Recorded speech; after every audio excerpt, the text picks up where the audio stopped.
Like দিতে পারেন, পেজে আমাদের পেজে আসতে পারেন, এবং আমরা সেটা শেয়ার করতে পারি। এবং আমি সবসময় আমার পেজ বলি না, আমি সবসময় বলি যে আমাদের পেজ, বিকজ এই পেজটা আমাদের সবার। এখানে আমাদের ভূত এফএম নিয়ে, ভৌতিক যে কোনো কিছু নিয়ে, প্যারানর্মাল যে কোনো কিছু নিয়ে, যে সমস্ত জিনিস খুব স্বাভাবিক কিছু না, এইরকম জিনিস নিয়ে আলোচনা করার একটা জায়গা, একটা প্ল্যাটফর্ম। সো এটা আমাদের পেজ, এটা আমাদের পেজ, এবং এই কারণেই এখানে ভূতাফিম কথাটা উল্লেখ আছে। সো এই পেজটা আমাদের, এবং এখানে আমরা আলোচনা করব, এবং সারা সপ্তাহ জুড়ে আমরা চাইবো যে এই পেজটা জমজমাট থাকুক আপনাদের কথায়, আপনাদের মতামতে। আমরা চলে যাচ্ছি ঘটনায়। আমাদের প্রথম যে অতিথি, আমরা যাব তার কাছে। আপনার নামটা প্লিজ একটু বলবেন, তারপর আপনি কোথা থেকে এসেছেন, তারপর আপনার ঘটনায় যাব আমরা। আমি আসছি, আমি থাকি ঢাকাতে যাত্রাবাড়িতে, আমার হোম ডিস্ট্রিক্ট হচ্ছে মুন্সিগঞ্জ। আমি যে গল্পটা বলবো সেটা মুন্সিগঞ্জের ঘটনা। আমি কি বলা শুরু করবো? প্লিজ। আচ্ছা, আমি যে ঘটনাটা বলতে চাচ্ছি সেটা অনেকদিন আগে, 1999 সালের ঘটনা। 1999 সালের মার্চ মাসের ঘটনাটা। তখন আমার বিয়ে হয় আর কি, 12 মার্চ। বিয়ে যখন হয় তখন আমার বাবার বাড়িতে বিয়ে হয় মুন্সিগঞ্জে।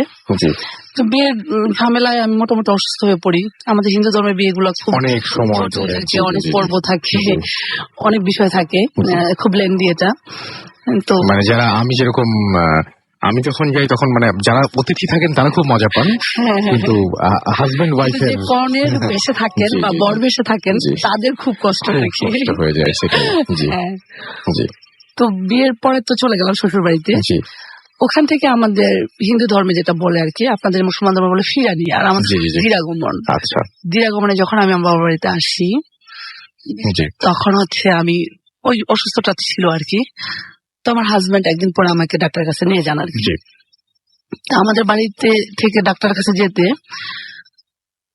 প্রায় 2 কিলোমিটার জায়গায় চক, যাকে বলে জমি আর কি, চরাঞ্চল। আমার বাবার বাড়িতে চর, একটা মুন্সিগঞ্জ ডিস্ট্রিক্টের টঙ্গিবাড়ি থানার বেতকাটম আবদুল্লাপুর নামক একটা জায়গা আছে, ধলেশ্বরী নদী। তারপরে যেটা প্রায় 2-2.5 কিলো জায়গাটা হচ্ছে চর আর কি। সেখানে আলু খেতে হয়, ধান খেতে হয়, কোনো বাড়িঘর নেই, খুব এই জায়গা আর কি, লোকালয় বিহীন একটা জায়গা আর কি, দীর্ঘ চক জমি। তো সেই জায়গাটা তখন কোনো গাড়ির রাস্তা ছিল না, পায়ে হেঁটে যেতে হতো আর কি। তো পায়ে হেঁটে যাচ্ছিলাম, তো পায়ে হেঁটে যেতে হয়। তো গেলাম ওখানে, সন্ধ্যার সময় ডাক্তার দেখানো হলো। ডাক্তার দেখায় যখন আমরা ফিরি তখন প্রায় রাত 7টা, 7:30, 8টা বেজে গেছে আর কি। তো সেই খেয়া পার হয়ে আবার যেতে হবে এতটা পথ হেঁটে। আমি, আমার হাজবেন্ড আর হচ্ছে আমার এক বান্ধবী ছিল আমার সাথে। তো নদীটা যখন পার হই তখন আমার ওই খেয়ার মধ্যে ছিলাম আমরা 3 জন আর 2 জন আমাদের পাশের গ্রামের। তো ওরা ছেলে মানুষ, পার হয়ে দ্রুত ওরা হেঁটে চলে যায়, আমরা একটু আস্তে আস্তে যাচ্ছিলাম, গল্প করে করে যাচ্ছিলাম। তো একটু আগানোর পরেই আমার বাড়ির পাশে এক খালা বলি আমরা, ওনার নাম সুফিয়া, উনি ডিমের ব্যবসা করে আর কি। আমাদের গ্রাম থেকে ডিম কিনে নিয়ে উনি সেল করে, ওনার আব্দুল্লাহপুর নামক জায়গা, ওনার বাড়ি, ওই শ্বশুর বাড়িটা ওখানে। তো ওনার সাথে আমার হঠাৎ দেখা হয়, ওই ইরি ধান ক্ষেতের আইলের মধ্যে দিয়ে উনি আসতেছেন। তা আমাকে বললো, কিরে বিউটি, কোথায় যাচ্ছিস, কোথেকে আসলি? তা আমি বললাম, তো আমি ডাক্তার কাছে গেছিলাম। তুমি কেন এখানে? উনি আমার প্রেগনেন্ট, আমার 9 মাস 10 মাস এরকম প্রেগনেন্ট। তা আমি বললাম, তুমি এই অবস্থায় ডিম কিনতে আসছো কেন? বলো, কিছু হবে না, আমার আল্লাহ আছেন, এরকম বলে চলে গেল। তো আমরা আগাচ্ছি, আরো একটু আগালাম, আরো 5 মিনিট হাঁটার পরে তখন আবার পূর্ণিমা ছিল, পূর্ণিমার 1-2 দিন পরে, মানে জ্যোৎস্নাটা ছিল আর কি, পেছনে কিছু এরকম বোঝা যায় আর কি। আচ্ছা, মানে দেখা যাচ্ছে, দেখা যাচ্ছে, হ্যাঁ, মানে অনেক দূর পর্যন্ত দেখা যায়, 100 হাত দূর পর্যন্ত দেখা যায় পেছনে কি আছে। তো হঠাৎ করে আমার বান্ধবী পেছন দিকে তাকালো, তাকানোর পর ও বললো যে, বিউটি দেখ, কি যেন একটা আসতেছে, দেখ, একটা লোক আসতেছে।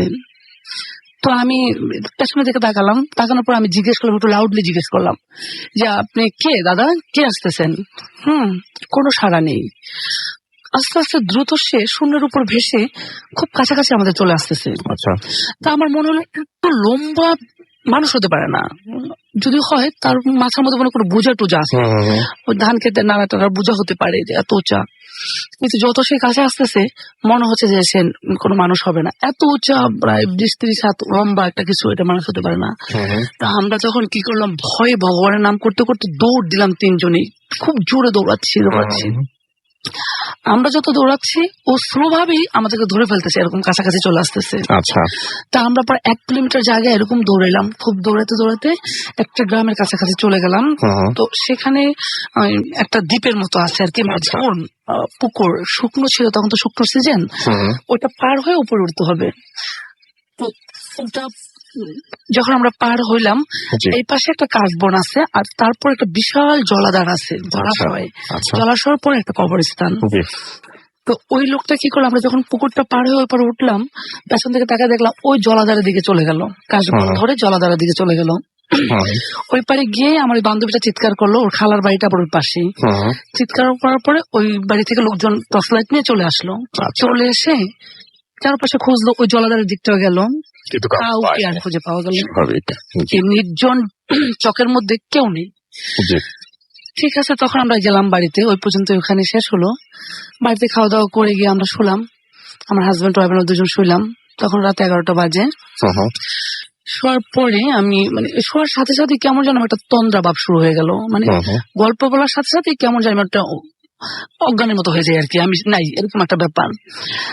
তন্দ্রার মধ্যে আমি দেখতেছি যে ওই আমাদের হিন্দু ধর্মাবলম্বী দেখবেন কালী পূজার মধ্যে ছোট ছোট কালী ঠাকুরের সাথে এরকম রক্ত মাখা, চুল টলি করা, খুব বিকট চেহারা কিছু ছোট ছোট মূর্তি থাকে আর কি। ওই রকম কিছু নাগিনী আইসা আমার চারপাশে আমাকে কামড়াতে চাচ্ছে, আমাকে ধরতে চাচ্ছে, এরকম নাচ গান করতেছে। আমি ভয়ে চিৎকার করে উঠি। তখন আমার মাটারা আসে, সবাই আইসা টাইসা আমাকে ওই যে করে কি বলে যে ধূপ টুপ দিয়ে আগরবাতিটাকে জ্বালায় ঘরটাকে মোটামুটি একটু পবিত্র করার চেষ্টা করলো আর কি। এরকম হইলো। এরপরে আমি শ্বশুর বাড়িতে পরদিন চলে গেলাম। চলে যাওয়ার পরে ওখানে গিয়ে আরো বেশি আমার সাথে এরকম অলৌকিক ঘটনা ঘটতে শুরু করলো। আমার শ্বশুর বাড়িটা একটু নির্জন জায়গায় আর কি, চারপাশে ওরকম জনবসতি নাই, মেন রোডের সাথেই বাড়িটা।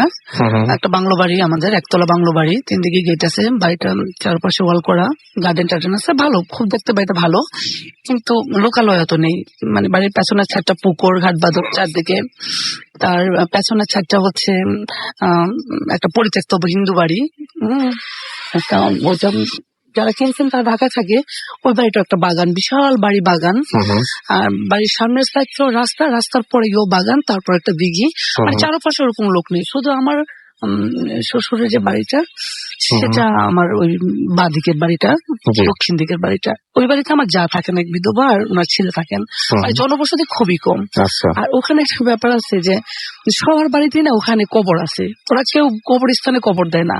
ওই এলাকায় যত লোক মারা যান সবার বাড়িতে একটা দুটো করে কবর আছে, নিজেদের পারিবারিক কবর।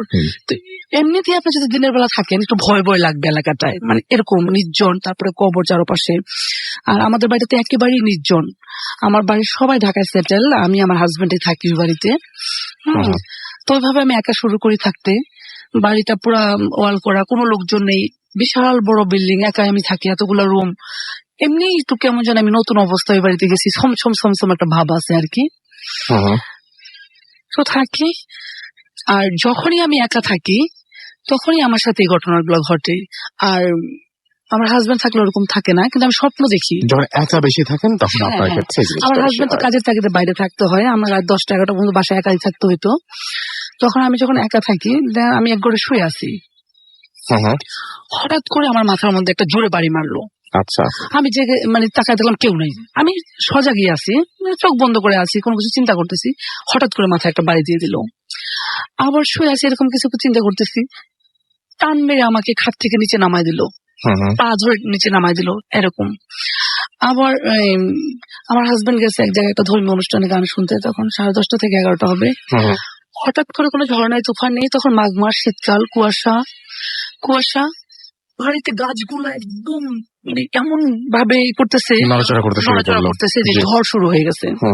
আমি তো ভয় চিৎকার করতেছি বিল্ডিং এর ভিতরে, কিন্তু আমার শব্দ শোনার মতো কেউ নেই, বিল্ডিং এর ভিতরে শব্দ বাইরে যাচ্ছে না, আশেপাশে যেহেতু বাড়িটাই নেই, কেউ শুনতে পাচ্ছে না।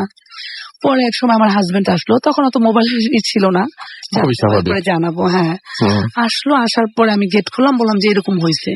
তখন উঠোনে গিয়ে দেখি যে আম গাছের ডাল পুরা ভেঙে ভেঙে পড়ে আছে, বড় বড় ডালগুলো ভেঙে পড়ে আছে। হুম, এটা আর আমি হচ্ছে যখনই মানে ঘুমাই রাতের বেলা, শুধু কবর, মরালাস ওগুলা দিয়ে পেঁচিয়ে রেখে দিচ্ছে, 3-4টা বিষ খাওয়া মরা, পড়ন্ত বিকেলে বা সন্ধ্যায় ওই যে জায়গাটা দিয়ে আমি আসছিলাম, হুম, হুম, হুম, ওই জায়গাটায় আমি খালি দেখি, ওই জায়গাটার মধ্যে লাশগুলা শোয়াই রাখছে, ওই জায়গাগুলা।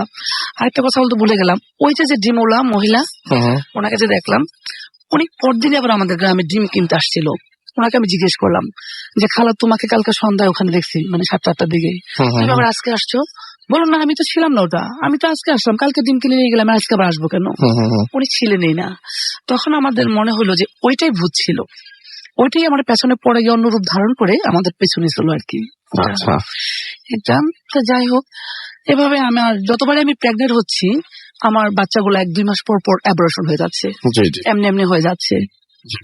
আর একটু বলে রাখি যে আমি সবসময় ভূত বিরোধী ছিলাম, মানে ভূত আছে মানে আপনি পৃথিবীতে, ভূত আমি এটা বিশ্বাস কখনোই করতেন না, এই করি সমস্ত না। কোনো কিছু না বিশ্বাস না, আমি করতেন না। জি কুসংস্কারকে বিশ্বাস করি না, জি, জি। আমি খুব মহিলা আর কি, কুসংস্কার বিরোধী মহিলা যাকে বলবো।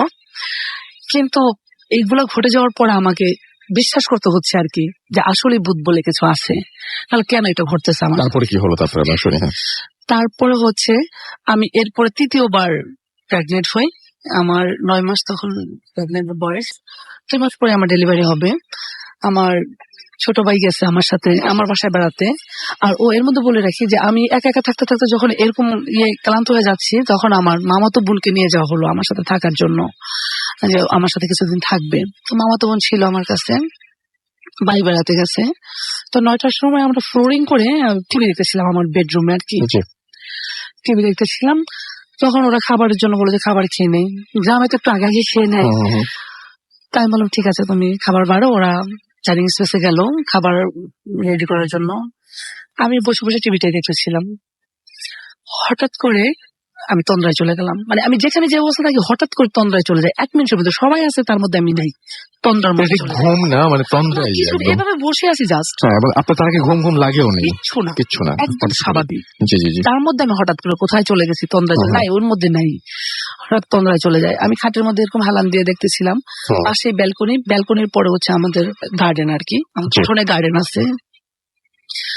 আমি ওই তন্দ্রায় চলে গেলাম, চলে যাওয়ার পরে আমি দেখতেছি যে আমাদের সেই গার্ডেনটায় ব্যালকনি ঘেসে একটা লোক সাদা ড্রেস পরা আর একটা পিচ্ছি ও সাদা ড্রেস পরা, দুজনে জানি কি খুঁজতেছে, ওই দিকে মুখ করে, উল্টা দিকে মুখ করে, আমার দিকে না, আস্তে স্লো করে করে পায়ে পায়ে কি যেন খুঁজতেছে। হুম, হুম। তারপর আমি জিজ্ঞেস করলাম যে দাদা আপনি কি খুঁজতেছেন, কে আপনি, কে আপনি, কোথেকে আসছেন, কি খোঁজেন? কোনো কথা বলতেছে না, ওরকমই আছে। একটু পরে খুব আস্তে আস্তে আস্তে আস্তে আমার দিকে ঘুরলো, ঘুরে আমাকে বলতেছে যে ও যখন ঘুরলো, ওর যে বিকট চেহারা, মানে সেই চেহারাটা মনে করলে এখনো আমার লোম গুলায় যে দাঁড়ায় যায়, বিভৎস চেহারা, হুম, হুম, একদম পুড়ে গেলে যেরকম চেহারা হয়, হুম, হুম, হুম। একদম কালো আর পোড়া পোড়া চেহারা এরকম, পিচ্ছিটারও সেম। ওরা আমার দিকে ঘুরলো, ঘুরে বললো যে একটা লাশ চাই, আপনার এখানে একটা লাশ চাই। এ কথা বলার সাথে সাথে আমি চিৎকার করে ওদের ওখানে পৌঁছায় যাই, ওই ডাইনিং টেবিলে চলে যাই। ওরা তো হতবাক হয়ে গেল, কি হইলো কি হইলো কি হইলো, এই রেখে আসলাম, এই 5 মিনিট হয়তো করে রেখে আসলাম, কি হইলো? অবশ্য দেখা যাচ্ছে বেডরুমে দেখা যাচ্ছে, কি হইলো কি হইলো? আমি দেখে আমি যে এরকম দেখতে পেলাম, আমি তো কত তো বসেই আসো, আমি বসেই ছিলাম, এর মধ্যে আমি তন্দ্রা চলে গেছে, আর এরকম দেখতে পেলাম যে এরকম দুটো লোক আইসা বলতেছে একটা লাশ খুঁজতেছে আর কি। তো তখন আমি প্রেগনেন্ট, যাই হোক এটা করে আমরা শুইলাম। সকালে ওঠার পরে আমি ফিল করতেছি যে আমার বেবিটা নড়তেছে না, পেটের মধ্যে শক্ত হয়ে গেছে পেটটা। পরে আমাকে ওখানে একটা স্থানীয় ক্লিনিকে নিয়ে যাওয়া হলো, হুম, হুম। আল্ট্রাসাউন্ড করা হলো। ডাক্তার দীর্ঘ সময় আল্ট্রাসাউন্ড করতেছে। তারপর এক সময় আমার হাজবেন্ডকে বললো গিয়ে যে আপনার বাচ্চাটা ডেড হয়ে গেছে ভেতরে। এটা মায়ের জন্য এটা অনেক কষ্টকর একটা ব্যাপার। হ্যাঁ, আমার প্রথম বেবি ছিল সেটা, এবং কিছুদিন পরেই আমি ওর মুখটা দেখতে পেতাম, কিন্তু সেটা আর হয়নি, মারা গেল আর কেউ। তারপরে ঢাকায় এসে ওটা ডেলিভারি করানো হলো। এরকম। তো এরপরে সবাই বললো যে এভাবে আর বসে থাকা যাচ্ছে না, একটা কিছু বিহিত করতে হবে। এরপর আমাকে তান্ত্রিকের কাছে নিয়ে যাওয়া হয় বিভিন্ন জায়গায়, এই সোনার তাবিজ টাবিজ দেওয়া হয়। অনেক চেষ্টার পরে আমার এই ব্যাপারটা যায়। এরপরে আমার অরিত্র হয়, যে অরিত্র এখানে আসার আমার সুযোগ করে দিচ্ছে, সে আমার ছেলে, একমাত্র ছেলে অরিত্র। এরপর থেকে আর ওই সিমটমটা আমার মধ্যে কাজ করে নাই, মোটামুটি চলে গেছে। এটা ছিল আমার জীবনে ঘটে যাওয়া ঘটনা আর কি। এছাড়াও আমি আরেকটা গল্প বলতে চাই, সেটা আমরা একটু পরে শুনবো। জি, থ্যাংক ইউ সো মাচ আপনার ঘটনার জন্য, এবং আমরা পরবর্তী ঘটনায় যাব, এবং এটি আমাদের একজন পুলিশ সদস্য ভাই, যিনি আমাদের রেগুলার ঘটনা পাঠান, এবং তিনি তার নাম বলতে কোনো সমস্যা নেই বলেই তিনি আমাদের জানিয়েছেন, এবং তিনি আমাদের জানিয়েছেন যে আজকে তিনি ডিউটিতে থাকবেন। গত রবিবার তিনি একটা ঘটনা পাঠিয়েছিলেন, যে ঘটনাটি এই সপ্তাহে পড়ার জন্য তিনি পাঠিয়েছিলেন, বাট আমি সেই ঘটনাটি পড়ে ফেলি। ওই ঘটনা নিচে তিনি লিখেছিলেন যে এই শুক্রবার তিনি ডিউটিতে থাকবেন। তো গিয়াসউদ্দিন ভাই, আপনি যদি ডিউটি থাকেন, আপনাকে আমরা চেষ্টা করছি কিছুক্ষণের মধ্যেই ফোনে কানেক্ট করার জন্য। সো আপনি আমাদের সঙ্গেই থাকুন, আশা করছি আপনার সঙ্গে কথা বলতে পারবো। আপনি বলেছিলেন ঘটনা পড়ার আগে আপনাকে ফোন দিতে, আমরা হয়তো পরে ফোন দিব।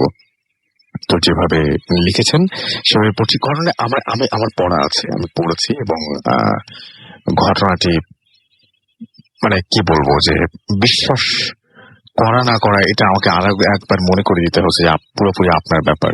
কারণ কিছু কিছু জিনিস আছে, কিছু ঘটনা আছে যেটা বিশ্বাস করতে না মানে খুব কষ্ট হয়। অনেক ঘটনা আছে আমাদের দৈনন্দিন জীবন থেকে অনেক দূরের, এবং সেটা খুব মানে রেগুলার ঘটে না, আমাদের লাইফ থেকে অনেক দূরে। আবার কিছু কিছু ঘটনা আছে প্রতিনিয়ত আমরা শুনে আসছি, আমাদের চারপাশের মানুষজন এই ধরনের ঘটনা। আমি একটু যদি বলি যে আমাদের একজন ভদ্রলোক মাছ ধরতে গিয়েছিলেন রাতের বেলায়, পরের বাকি অংশটুকু হয়তো আপনি বলে দিতে পারবেন, তাই না? কিন্তু কিছু কিছু ঘটনা আছে যে ঘটনাগুলো খুব অদ্ভুত লাগে, নতুন লাগে আমাদের কাছে শুনতে। এই ঘটনাটি তেমনই একটি ঘটনা। ঠিক। আসসালামু আলাইকুম রাসেল ভাই, প্রথমে ধন্যবাদ আপনাকে আমার ঘটনা প্রকাশ করার জন্য। আমি সেই পুলিশ সদস্য, আমার নাম গিয়াসউদ্দিন। আমি এরপরে ঠিক আছে আপনি বলতে বলেছেন, বাট আমি বলছি না। আমি আমার নাম পরিচয় বললে সমস্যা নেই, যেহেতু আমি মানে কোন থানায় কর্মরত আছি সেটা প্রকাশ করছি না। আচ্ছা, তাহলে তো বলতেই পারি, মৌলভীবাজার থেকে আপনি লেখেন, এবং আপনি আছেন কুলাউড়া উপজেলার ৩ নং ভাটরা ইউনিয়নের ভবানীপুর গ্রামে। ওকে, তো আমি বলি আপনার ঘটনা তাহলে। যেহেতু আমাদের ছুটি প্রায় নেই বললেই চলে, তাই স্টুডিওতে এসে বলা সম্ভব না, তাই আপনি পড়ে শোনালে খুশি হই। আমি রাতে ঘুমানোর আগে একটু একটু করে কয়েকদিন সময় নিয়ে এই ঘটনাগুলো লিখি, সরাসরি ঘটনায় যাই। এবং আমি এই ঘটনায় যাওয়ার আগে আমাদের পুলিশ সদস্য, আমাদের পুলিশ ভাইয়েরা যারা আছেন, যারা রাত বিরাতে এবং ঈদের দিনে থেকে শুরু করে সব জায়গায় সব সময়, মানে তাদেরকে তো থ্যাঙ্কস জানাতেই চাই, সব সময় আছেন। এবং আমাদের ভূত এফএমের গেস্ট যারা আছেন তারাও নির্বিঘ্নে বাসায় পৌঁছে যান শুধুমাত্র আপনাদের কল্যাণে। Thank you very much. কিন্তু আমি একটা জিনিস চাই আপনাদের সবার কাছ থেকে, এটা আমার অনুরোধ, খুব অন্তরের অন্তঃস্থল থেকে অনুরোধ, যে আপনাদের এই যে আমাদের গিয়াসউদ্দিন ভাই যেরকম তার ঘটনাগুলো জানাচ্ছেন, আমি শিওর যে আপনাদের লাশের ঘটনা থেকে শুরু করে যে কোনো ঘটনা আপনারা ছাড়া বেশি আর কে জানেন। যদি সম্ভব হয়, যদি অনুমতি মেলে, প্লিজ আমাদের লিখে পাঠাবেন। দিনটি ছিল 2014 সালের জুন বা জুলাই মাসের কোনো এক মঙ্গলবার। আমি আগেই বলেছি আমার থানার আওতাধীন এলাকা হাওর অঞ্চল, আর যেহেতু সেই সময়টা বর্ষাকাল, তাই রাস্তাঘাট ছাড়া প্রায় বাকি এলাকা পানির নিচে। তাই থানার বিভিন্ন কাজকর্ম, তদন্ত ইত্যাদি বেশিরভাগ নৌকা বা স্পিড বোট দিয়ে করতে হয়। ওই সময় ওই উপজেলার এক গ্রামে রাস্তা নিয়ে বিরোধ সৃষ্টি হয়, যার কারণে দুই গ্রামের লোকদের মধ্যে সংঘর্ষ হয়। বেশ কয়েকজন আহত হলেও একজন নিহত হন বলে তার পরিবারের অভিযোগ। কিন্তু তার লাশ পাওয়া যায়নি বলে মামলাটি তেমন এগোলো না। তবে আমরা নিখোঁজ ব্যক্তিদের সন্ধান অব্যাহত রেখেছিলাম। তার মধ্যে খবর এলো দুই গ্রামের মানুষ বিষয়টি সমাধানে রাজি হয়েছেন। স্থানীয় কিছু গণ্যমান্য ব্যক্তির অনুরোধে আমায় বিচার কার্য পর্যবেক্ষণের জন্য ওই এলাকায় যেতে হবে। এখানে যেতে হবে নৌকা বা স্পিড বোটে। অফিস ইনচার্জ মুফাজ্জল করিম এবং তার অনুমতি নিয়ে থানার একটি স্পিড বোট নিয়ে সাথে একজন কনস্টেবল সুমনকে নিয়ে রওনা হই। কনস্টেবল সুমন স্পিড বোট চালাতে পারে, তাই তাকে নিয়ে বের হই। সুমন তার মতো করে চালাচ্ছে, আমি বসে আছি। সালিশ আরম্ভ হবে বিকেল 3টার সময়। ওখানে পৌঁছাতে পৌঁছাতে প্রায় 4টা হয়ে গেল। সালিশ প্রায় শেষের দিকে। দুপক্ষের আপোষনামা ও স্থানীয় মুরব্বীদের স্টেটমেন্ট নিলাম। চলে যেতে চাইলাম, কিন্তু ওরা কিছু না খাইয়ে আসতে দেবে না, তাই কিছু খেয়ে আসতে হবে। যেহেতু সাথে স্পিড বোট আছে, তাই যাওয়ার কোনো চিন্তা নেই। একটু সময় নিয়ে মাগরিবের নামাজের পরে প্রায় সন্ধ্যা 7:30টার দিকে রওনা দিলাম থানার উদ্দেশ্যে। সুমন খুব দক্ষতার সাথে স্পিড বোট চালিয়ে আসছিল। মাঝখানে একটি যান্ত্রিক সমস্যা দেখা দিল স্পিড বোটে। চেক করার পর দেখলাম তেল শেষ। আমরা যেখানে দাঁড়িয়ে আছি সেখান থেকে প্রায় 1.5 কিলোমিটার দূরে একটা তেল বিক্রয়ের ছোট দোকান আছে। যাওয়ার 2টি রাস্তা আছে, জল, স্থল। সুমনকে বললাম, আপনি যান, তেল নিয়ে আসুন। কিন্তু সুমন আমায় ছেড়ে যেতে চাইল না, বলল, স্যার একসাথে যাই। কেন? প্রশ্ন করতে বলল, এই এলাকাটা জনমানবহীন। আমি বললাম, তা স্পিড বোটের কাছে কে থাকবে? যদি চুরি হয়ে যায়, আর এটা টেনে এত জায়গা নিয়ে যাওয়া সম্ভব নয়। তাই হয় আপনি যান, না হয় আমি। একজন এই বোটটির কাছে তো থাকতেই হবে। দেখলাম তাতেও সুমনের সাড়া নেই। অনিচ্ছার সত্ত্বেই থানায় ফোন দিলাম। দ্বিতীয় স্পিড বোটের মাধ্যমে সাহায্য চাইলাম। জানতে পারলাম ওটা নিয়ে স্যার একটা অভিযানে গেছেন। নিরুপায় হয়ে সুমনের ইচ্ছা জানতে চাইলাম, কিন্তু সে কথাই বলল না। রাগ করে বললাম, এত ভয় থাকলে পুলিশে চাকরি না করলেই পারতেন। আপনি এখানে থাকেন, আমি তেল নিয়ে আসছি। যাওয়ার আগে ওর চেহারায় একটা ভয় আর হতাশার কাজ করছিল। বললাম, সমস্যা হলে আমায় ফোন দিবেন, বেশি দেরি করব না, যাবো আর আসবো বলেই রওনা হলাম। আমি খুব দ্রুততার সাথে হেঁটে গেলাম প্রায় রাত 8:30। আপনারা জানেন যে রাতের এই সময় কিন্তু অনেক রাত, তার উপর এলাকাটা প্রায় জনমানবহীন। দ্রুত হাঁটতে হাঁটতে দোকানের কাছে পৌঁছালাম। দেখলাম দোকানি তার দোকান বন্ধ করছে। আমাকে আসতে দেখে সালাম দিয়ে বলল, স্যার আপনি এত রাতে এখানে একা? আমি বললাম, দূরে আমাদের স্পিড বোটের তেল শেষ হয়ে গেছে, তাই তোমার কাছে আসা। 5 লিটার দাও। দোকানি তেল আমার হাতে দিল। ওর তেলের দাম দেওয়ার পরে বলল, স্যার যদি কিছু মনে না করেন আমি একটু এগিয়ে দিই। বললাম, ধন্যবাদ বলেই হাঁটা দিলাম। একটু পর দেখলাম আমি যে রাস্তা দিয়ে হাঁটছি তার পাশ দিয়ে নৌকা যাচ্ছে। আমি ডাক দিলাম, এই নৌকা, এই মাঝি ভাই, আমাকে একটু সামনে নিয়ে এগিয়ে দিবেন? কোনো উত্তর নেই। নিঃশব্দে ওই নৌকা আমার দিকে আসলো। দেখলাম কালো চাদর পরা একজন লোক বসে আছে। আমি চিন্তা করলাম নৌকায় চলে যাই। বললাম, কই যাবেন? উত্তর নেই। পাল্টা প্রশ্ন ওই নৌকায় বসে থাকা লোকটির, আপনি পুলিশ? উত্তর আমি বললাম, হ্যাঁ। কই যাবেন? আমি বললাম, একটু সামনে, আমাদের নৌকার তেল শেষ হয়ে যাওয়ায় এই অবস্থা, চলেন তো। উত্তরে, চলেন। একটু পরে আমি প্রশ্ন করলাম, আপনার নাম কি, বাড়ি কোন গ্রামে? কোনো উত্তর নেই। তো ফোন বের করে সুমনকে কল দেওয়ার চেষ্টা করলাম। দেখলাম মোবাইল স্ক্রিনে ইমার্জেন্সি কল অনলি লেখা। মনটা খারাপ হয়ে গেল। ছেলেটা একা একা কি করছে? নৌকার ওপাশ থেকে একটা হাসি। স্যার এত সন্দেহ করেন কেন? আপনারা পুলিশের লোকরা এমন কেন? আমি বললাম, মানে? ওপাশ থেকে উত্তর এলো, এলাকার সব খবর রাখেন, কোথায় কি হচ্ছে। আমি বললাম, কেন? ও বলল, না। আমি কৌতূহল বশত জিজ্ঞেস করলাম, কোথায় কি হয়েছে? লোকটি বলল, আজ 2 মাস যাবত এখানে পড়ে আছি, কেউ জানেন না। আমি বললাম, মানে? আপনি পড়ে আছেন কেন? বাড়ি যান, কি সমস্যা? ওপাশ থেকে উত্তর আসলো, জীবিত থাকলে তো যাব। আমি অবাক, ফাইজলামি করেন? ওপাশ থেকে উত্তর আসলো, খবর নেই বলেই লোকটি তার কালো চাদর সরিয়ে উঠে দাঁড়ায়। সাথে সাথে আমিও দাঁড়াই।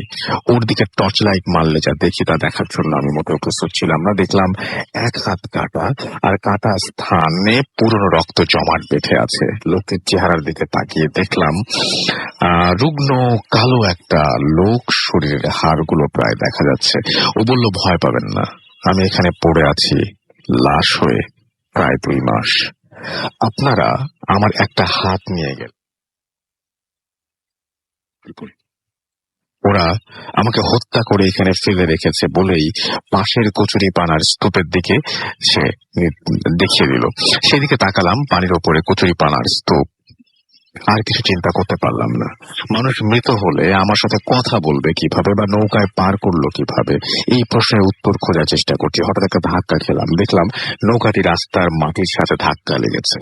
রাস্তার দিকে মুখ ফিরিয়ে নৌকার ওপাশে তাকালাম, দেখলাম ওপাশে খালি, কেউ নেই। ভয়ে ভয়ে নৌকা থেকে নামলাম, কচুরি পানার স্তূপের দিকে তাকিয়ে হাঁটা শুরু করলাম। চাঁদের আলোয় কচুরি পানার স্তূপটি বেশ উঁচু লাগছে।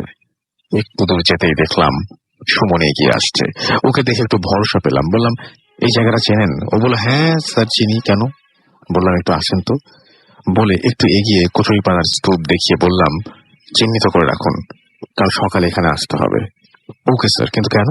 আমি বললাম, কাল সকালে এর উত্তর পাবেন। সবচেয়ে অবাক করা বিষয় হলো যে নৌকায় করে সেই হাত কাটা লোকটি আমায় পৌঁছে দিয়েছিল, আশেপাশে কোথাও সেই নৌকার চিহ্ন পেলাম না। তারপর দুজন ফিরে এলাম। সারা রাত ঘুম হলো না। চিন্তা করলাম সকল প্রশ্নের উত্তর হয়তো সকালে মিলবে। সকালে ওসি স্যারকে রাতের ঘটনা বলেই একটা বিশেষ অভিযান আছে বললাম। উনি জিজ্ঞেস করলেন, কিসের অভিযান? কোনো মতে ওনাকে বুঝিয়ে বললাম। 4 জন পুলিশ সদস্য ও সুমন সহ 3 জন কাজের লোক নিয়ে ওই জায়গায় যায়। কচুরিপানার স্তূপের কাছে গিয়ে দেখি সাথে থাকা 3 জন কাজের লোককে ওই স্তূপ পরিষ্কার করার জন্য বললাম। স্তূপের মাঝে কিছু নেই। তাহলে কি আমি ভুল দেখছি? না, তা হতে পারে না। বললাম, ডুব দিয়ে পানির নিচে কিছু আছে কিনা দেখুন। প্রায় আধা ঘন্টা পরে 2টি বস্তা উদ্ধার হলো, একটির সাথে অন্যটি বাঁধা। প্রথম বস্তাটি খুলে দেখলাম ইট ও পাথর ভর্তি। সন্দেহ আরো ঘনীভূত হলো। দ্বিতীয় বস্তা খুলে একটা গলিত লাশ পাওয়া গেল। লাশেরও লাশটি থানায় এনে ব্যবস্থা করলাম। কাগজপত্র চেক করে জানতে পারলাম প্রায় 2 মাস আগে একটা কাটা হাত উদ্ধার করা হয়েছিল পানি থেকে। আমার ধারণা করেছিলাম ওই সংঘর্ষে নিহত ব্যক্তির লাশ হবে। ওই পরিবার যারা অভিযোগ করেছিল তাদের খবর দিলে তারা এসে লাশ শনাক্ত করে নিয়ে যায়। মামলাটি এখন কোর্টে আছে। এখানে কিছু বিষয় আছে যার উত্তর আজও আমি পাইনি। সেটি হলো, ওই ব্যক্তি যদি 2 মাস আগে মারা যাবে, সে আমার সাথে কি করে কথা বলল, নৌকায় করে এগিয়ে দিল? হয়তো সৃষ্টিকর্তা চাইছিলেন আমার মাধ্যমে লাশটি লোকটির পরিবারের কাছে যাক এবং তার দাফন কাজ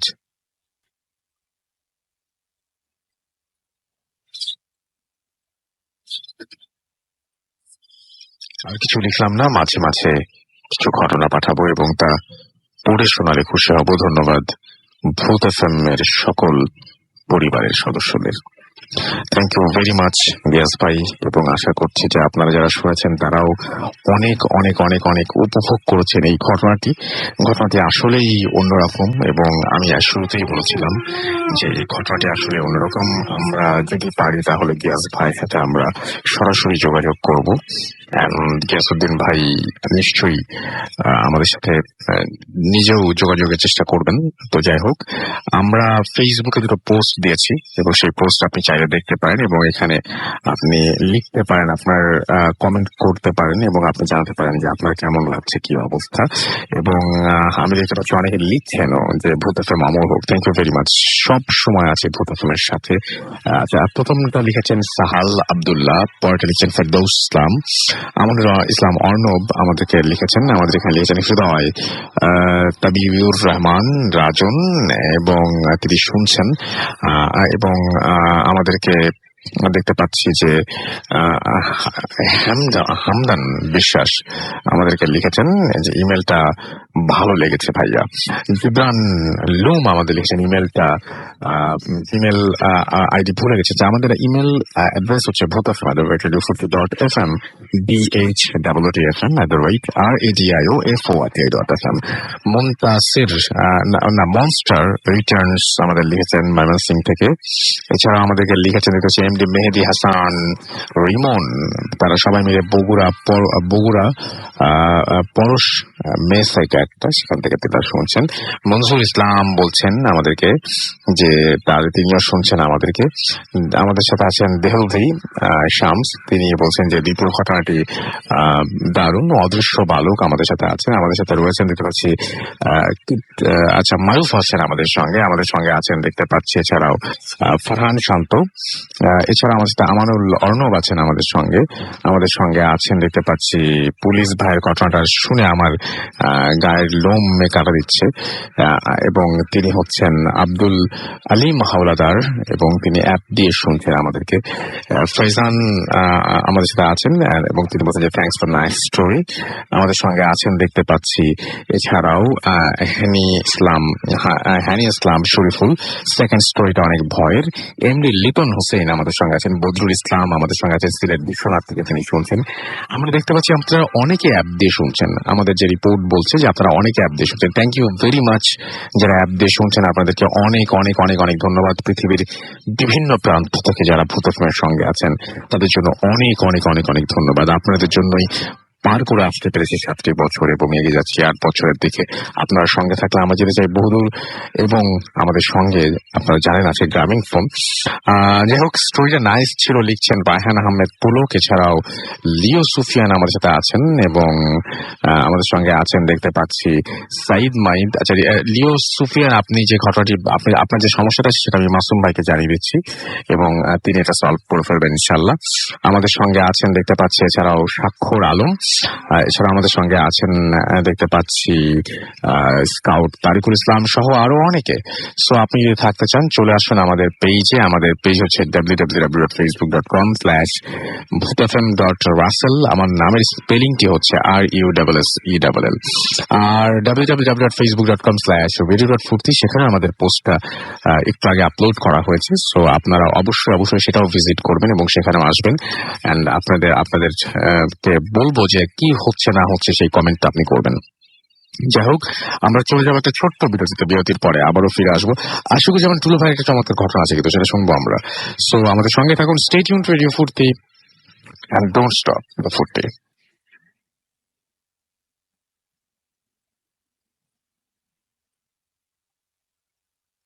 ওয়েলকাম ব্যাক। শুনছেন সবসময় রেডিও ফুর্তি 8.2 FM। আমি রাসেল আছি সাথে, এবং চলছে ভূত এফএম। এবং আমরা একটু আগে যেটা বলছিলাম, যে ঘটনাটা পড়লাম, যে ঘটনার অনেক প্রশংসা, সেই গিয়াসউদ্দিন ভাই আমাদের সঙ্গে এখন আছেন। আমরা সরাসরি তার সাথে কথা বলবো এবং তার সাথে আমরা জানবো অনেক কিছুই। তো হ্যালো, আসসালামু আলাইকুম গিয়াসউদ্দিন ভাই, আছেন আমাদের সঙ্গে? ওয়ালাইকুম সালাম। জি, কেমন আছেন? মোটামুটি ভালো আছেন। আমি শুধু একটা জিনিস জানতে চাই, এই যে আপনি যে লাশটা যে দেখেছিলেন, যিনি আপনাকে নৌকা নিয়ে এসে উদ্ধার করলেন আর কি, যিনি আপনাকে স্পিড বোর্ডে পৌঁছে দিলেন, এই ভদ্রলোককে দেখে কি আপনার আসলে একটা জীবন্ত মানুষের মতোই মনে হয়েছিল? লাগছিল আর কি, মানে রাতের অন্ধকার ছিল, জি। আর আমি একটু কন্ট্রোল ছিলাম। আমার যে কোনো অবস্থায় মানে সার্ভারটা জরুরি ছিল, আমার সমস্যার কাছে যাওয়াটা জরুরি ছিল, তাই আমি সাহায্য নিয়েছি। আচ্ছা। আর আসলে যখন আমি সেখানে দেখি মানে চাপে পড়েছিল, আর এবার সেক্ষেত্রে শরীরে কাঁচা হাত দেখেছি, পুরোনো রক্ত। জি। আচ্ছা, আপনি তো অনেকগুলো ঘটনা পাঠিয়েছেন এবং আশা করছি ভবিষ্যতেও পাঠাবেন। এবং আপনার এখন কি মানে সেই আগের মতো ভয় লাগে, নাকি এখন অনেকটাই আপনার মোটামুটি ভয় কমে গেছে?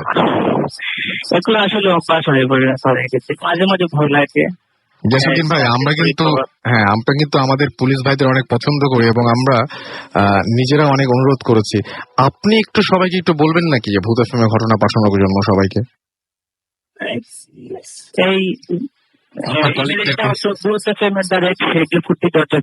হ্যাঁ আর হ্যাঁ। এটা পাওয়া যাবে যে রেডিও ফেসবুক জি, জি, জি, জি, জি, জি। ওখানে গিয়ে আপনার যেটা পেজ আছে রাসেল রাসেল নাকি এই যে জি জি জি জি জি। এটাকে পৌঁছে গেলে ওই যে ইমেল এটা পাওয়া যায়। তাহলে গিয়াসউদ্দিন ভাই, আপনি আপনার কলিগদেরকে রিকোয়েস্ট করলেন, তাই তো? Thank you so much. আপনার সাথে কথা বলে অনেক ভালো লাগলো। আপনার গল্পের মতো আপনার কথাও অনেক সুন্দর, আপনার ঘটনার মতো আপনার কথাও অনেক সুন্দর, এবং আপনার অভিজ্ঞতা ভবিষ্যতে আপনি আমাদের লিখে পাঠাবেন, সেটাই প্রত্যাশা থাকবে। অনেক ধন্যবাদ। আসসালামু আলাইকুম, ভালো থাকবেন। আপনাকে ধন্যবাদ। তো আমরা কথা বলছিলাম গিয়াসউদ্দিন ভাইয়ের সাথে, এন্ড আমরা এখন যেটা করব সেটা হচ্ছে আমাদের পরবর্তী অতিথির কাছে চলে যাব।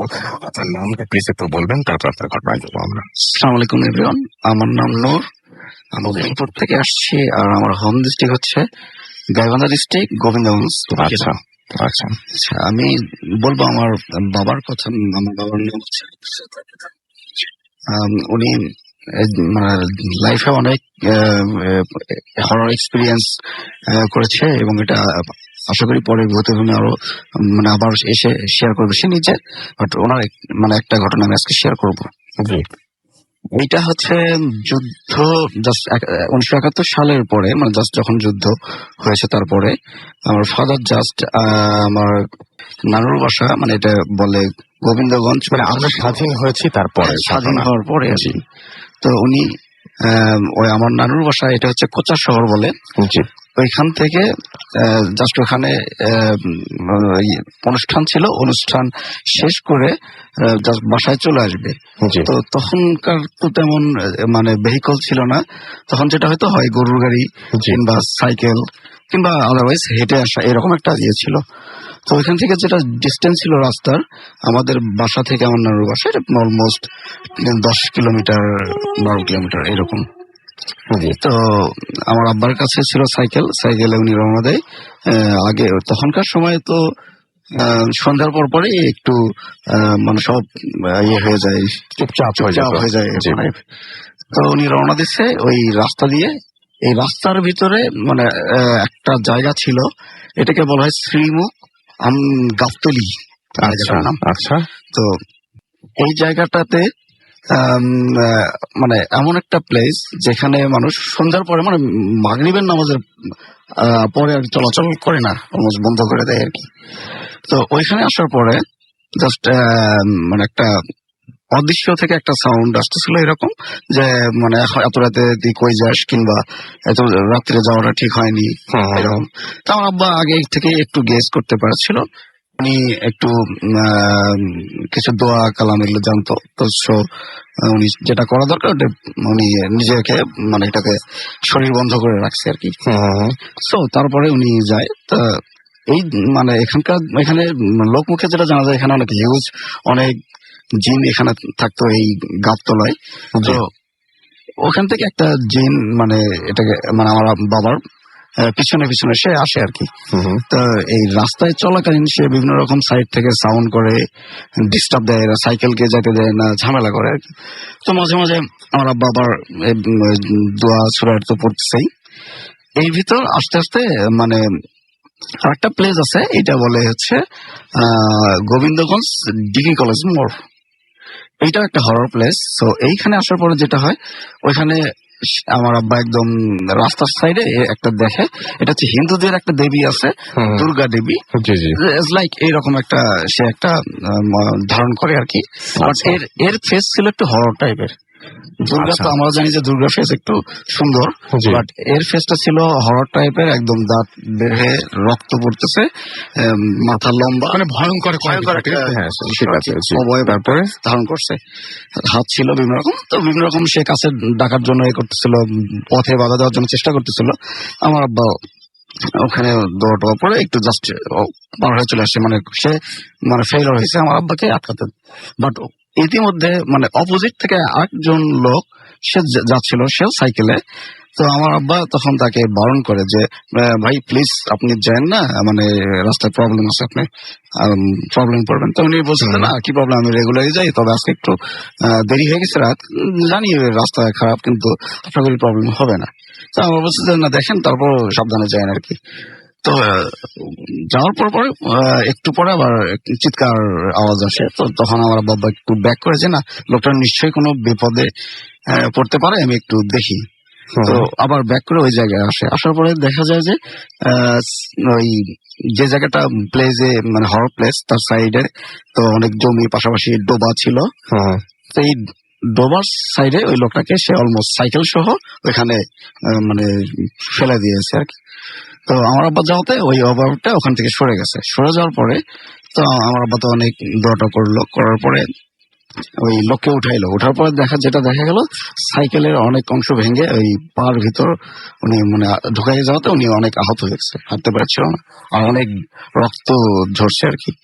তো তখন আমার ওনাকে একটু সাহায্য করার জন্য ধরে আশেপাশে তো কোনো বাসা ছিল না, মানে একটু দূরে যাওয়া লাগছে, যে একটু একটা বাসা পাইছে, ওখানে ওনাকে সেভে রাখাইছে, রাখে আবার ব্যাক করছে। বাট এইটাতে ওই অবয়বটার আরো রাগান্বিত হয়েছে যে না কেন আমার তো ডিস্টার্ব দিচ্ছে, এরকম একটা ব্যাপার।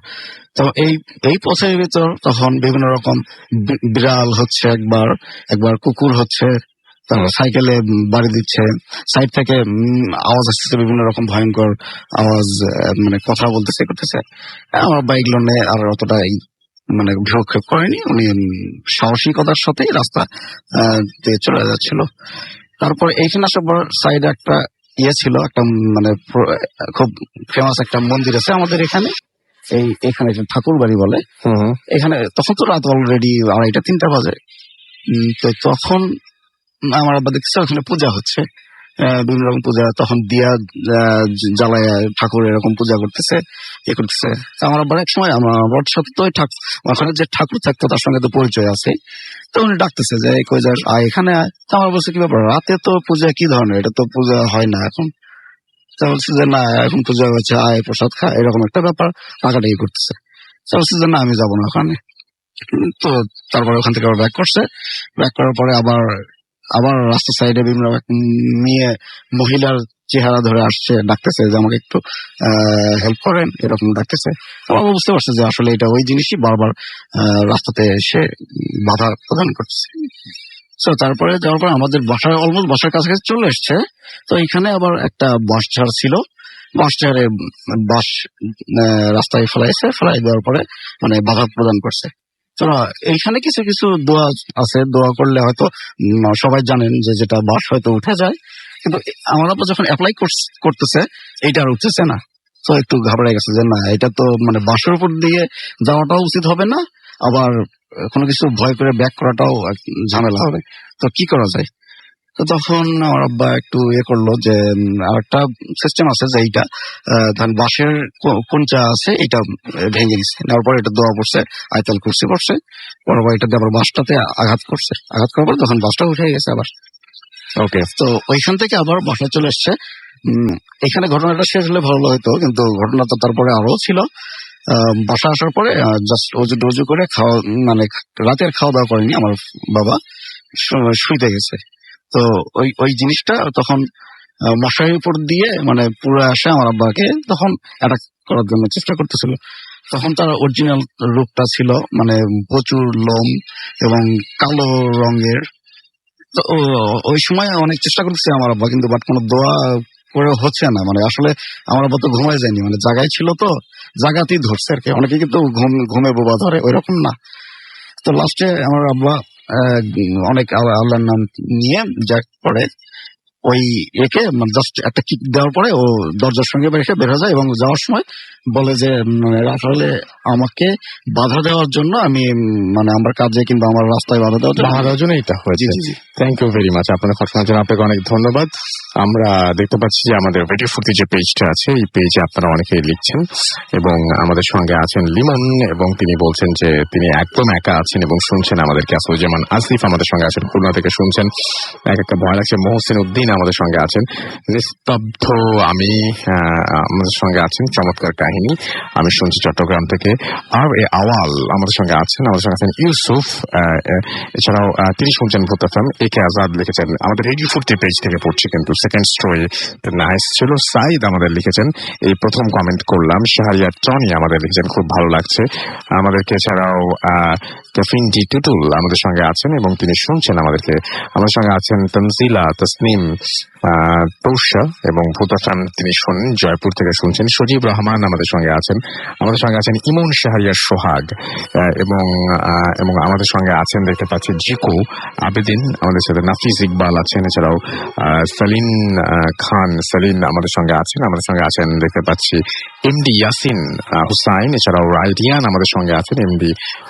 আচ্ছা, আমাদের সাথে তৌসিফ আহমেদ আছেন, এছাড়া আছেন আমাদের সাথে নিশাত, আমাদের সাথে আছেন মোহাম্মদ রেজা, আব্দুর রহমান তন্ময় আমাদের সঙ্গে আছেন। আমাদের সঙ্গে আছেন দেখতে পাচ্ছি এহসিন উদ্দিন অমিত, এছাড়া আমির হুসাইন আমাদের সঙ্গে আছেন। আমাদের সঙ্গে আছেন দেখতে পাচ্ছি সন্ধ্যা তারা, এছাড়াও শাকিল আহমেদ আমাদের সঙ্গে আছেন। আমাদের সঙ্গে আছেন দেখতে পাচ্ছি এমডি পাশা হাওলাদার সহ আরো অনেকে। এরপরে যে ঘটনাটা বলবো সেই ঘটনাটা সম্পর্কে মাসুম ভাই অনেক ভালো জানে, কারণ ওই এলাকার সাথে উনি অনেক বেশি পরিচিত এবং সেটা ঈশ্বরদী এলাকা। এবং তার পরপরই আমরা শুনবো আমাদের আশিকুজ্জামান টুলু ভাইয়ের ঘটনা। সুতরাং সেই পর্যন্ত আমাদের সঙ্গেই থাকুন। মাঝখানে শুধু ছোট্ট একটা বিরতি নিয়ে ফিরে আসবো আবারও। স্টে টিউনড রেডিও ফুর্তি অ্যান্ড ডোন্ট স্টপ দ্য ফুর্তি। Mood is that the night comes alive. Loving form.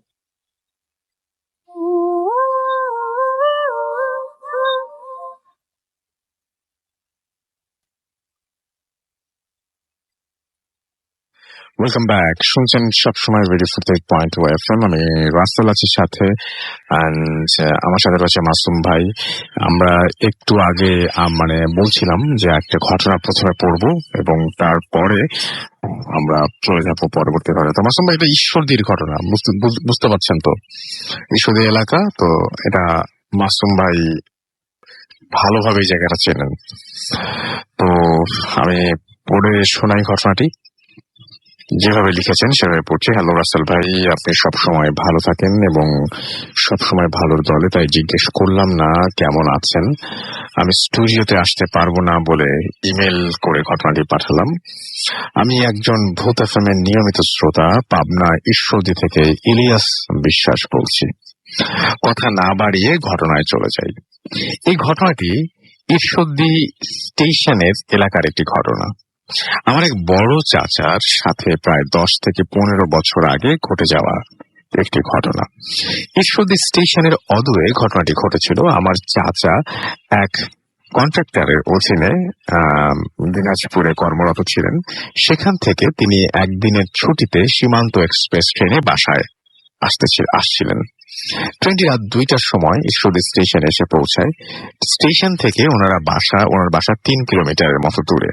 তিনি স্টেশন থেকে বাড়িতে যাওয়ার জন্য কোনো গাড়ি না পাওয়ায় এক পর্যায়ে রেল লাইনের ঢালের পাশের রাস্তা দিয়ে আসতে থাকে। রাস্তার কিছু দূর যেতেই ঘন জঙ্গল এবং দুটো পুরনো শ্মশান ছিল। শ্মশানটি অনেক দিন যাবৎ ব্যবহার করা হয় না। একে তো রাত্রি 2টা, তার সাথে গভীর জঙ্গল, তার উপরে পুরনো শ্মশান থাকাতে এমনিতেই গা ভারী হয়ে আসছিল। যখন তিনি জঙ্গলটির শ্মশান এলাকায় এসে পৌঁছালেন, তখন দেখলেন এক বুড়ি সাদা শাড়ি পরে শ্মশানের পাশে বসে কি যেন খুঁটে খুঁটে খাচ্ছে। এই দৃশ্য দেখে চাচা ভীষণ ভয় পেয়েছেন। এক পর্যায়ে চাচা সাহস করে বিষয়টা কি দেখার জন্য বুড়িটার দিকে এগিয়ে যান। সামান্য দূরে গিয়ে দেখেন বুড়িটি একটি পচে যাওয়া মানব দেহের থেকে পোকা ধরে ধরে খাচ্ছেন। চাচা সাহস করে বুড়িকে বলেন, আপনি কি খাচ্ছেন? জবাবে তিনি বলেন, কিছু না। আপনি মিথ্যা বলছেন কেন? আমি তো দেখতেই পাচ্ছি যে আপনি কি যেন খাচ্ছেন। তখন বুড়িটি বলেন, কেন, তুই খাবি? চাচা সাহস করে বলেন তিনি খাবেন। তখন বুড়ি বলেন যে তোর অনেক সাহস আছে, তো সাহস দেখে তোকে আমার পছন্দ হয়েছে। এই বলে বুড়িটি তার হাতে একটা পোকা ধরিয়ে দেন। চাচা সেই পোকাটি মুখে দিয়ে খেয়ে ফেলেন। চাচার কাছে সেই পোকাটি অনেক স্বাদের লেগেছিল, এমন স্বাদ লেগেছিল যে এর পূর্বে কোনো কিছুতে তিনি এত স্বাদ পান নাই। তখন বুড়িটি বলেছিলেন যে এখন তুই বাড়ি চলে যা এবং তুই আজ থেকে অনেক কিছু করতে পারবি। এই বলে কিছুক্ষণের মধ্যে বুড়িটি অদৃশ্য হয়ে যান। চাচা তখন তাড়াতাড়ি বাসায় আসেন। যথারীতি পরদিন থেকে তিনি বিভিন্ন কবিরাজি করতে পারেন। তিনি অনেক আধ্যাত্মিক উপায়ে রোগ সারাতে পারতেন এবং তারপর থেকে তিনি এরকম কাজে নিজেকে নিয়োজিত করেন আর কি। তো এটাই ছিল ঘটনা এবং তার নাম হচ্ছে, আমার চাচার নাম শহীদুল্লাহ। চাচা এখনো বেঁচে আছেন। তিনি ঈশ্বরদীতে কোন একটা কোম্পানিতে নাইট গার্ডের চাকরি করেন। আপনারা ইচ্ছা করলে তার জীবনে ঘটে যাওয়া আরো অনেক ভৌতিক ঘটনা জানতে পারেন, পারলে পড়ে শোনাবেন। সবাই ভালো থাকবেন, আল্লাহ হাফেজ।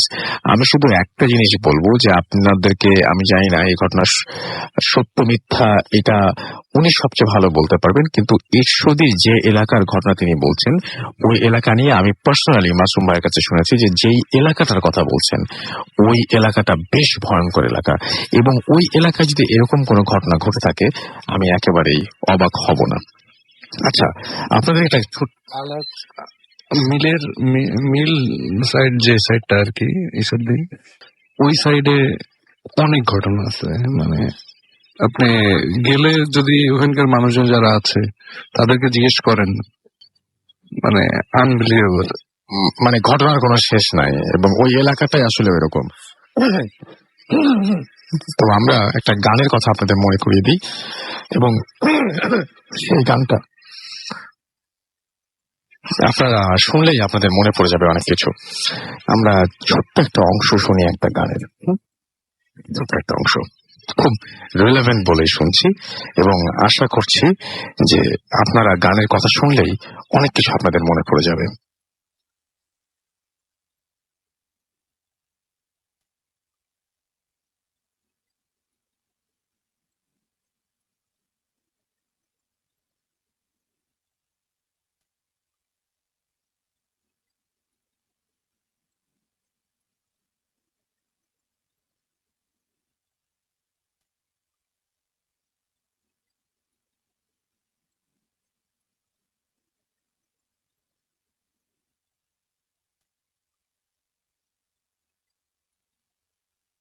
এই দূর পরবাসে তারা গুনে আকাশে আকাশে কাটে নিঃসঙ্গ রাত্রিগুলো। আশিকুজ্জামান টুলু ভাইয়ের গলা আমরা শুনছিলাম মার্কের সেই বিখ্যাত গান এই দূর পরবাসে তারাগুনি আকাশে আকাশে কাটেনি সঙ্গ রাত্রিগুলো। আপনাদের নিশ্চয়ই মনে আছে সেই গানের কথা। এবং আমরা আশিকুজ্জামান টুলু ভাই আমাদের যে ঘটনা পাঠিয়েছেন আমরা we are very much thankful এবং আমাদেরকে তিনি যে ঘটনাটি পাঠিয়েছেন সেটা হচ্ছে চমৎকার ঘটনা। সেই ঘটনাটি আমরা শুনবো। অনেক ধন্যবাদ টুলু ভাই আপনাকে। আপনার গান আমরা অনেক মিস করি এবং তিনিও এখন দেশের বাইরে রয়েছেন। আমি এই ঘটনাটি একদম উৎসর্গ করছি আমাদের দেশের বাইরে যে সমস্ত ভাইয়েরা আছেন এবং বোনেরা আছেন যারা পরবাসে বসে আমাদের কথা চিন্তা করেন এবং মনটা খারাপ করেন এবং যাদের কথা, যাদের মনের কথা এটা যে ওই এই দূর পরবাসে তারা গুনে আকাশে আকাশে মাঝে মাঝে স্বপ্নের বেশি স্মৃতিরা এসে আমাকে করে দেয় বড় বেশি এলোমেলো। তাদের উদ্দেশ্যে আশিকুজ্জামান টুলু।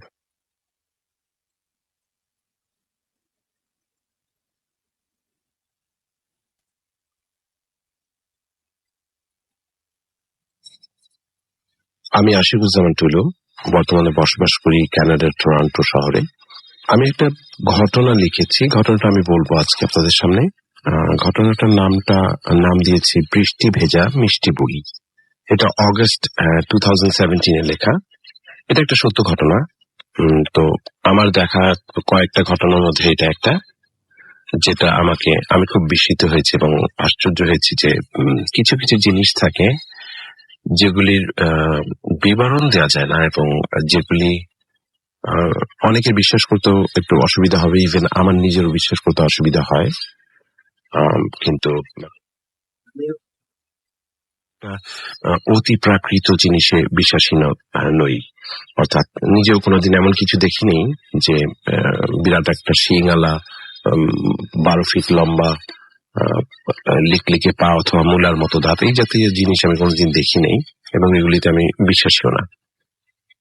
কিন্তু কিছু কিছু ঘটনা সবসময় আনঅ্যান্সার থেকে যায়, মানে ওইগুলির কোনো অ্যান্সার নাই। কেউ দিতে পারবে কিনা অ্যান্সার আমি জানি না, কিন্তু আমি কোনোদিন খুঁজে পাইনি অ্যান্সারগুলি। তো সেরকম একটা ঘটনাই এটা, যেটা আমি আপনাদের সামনে বলবো। আমি আমার ফেসবুকে লিখেছি ঘটনাটা। শুধু এই ঘটনা না, বিভিন্ন ধরনের ঘটনায় আমি লিখি আমার ফেসবুকে।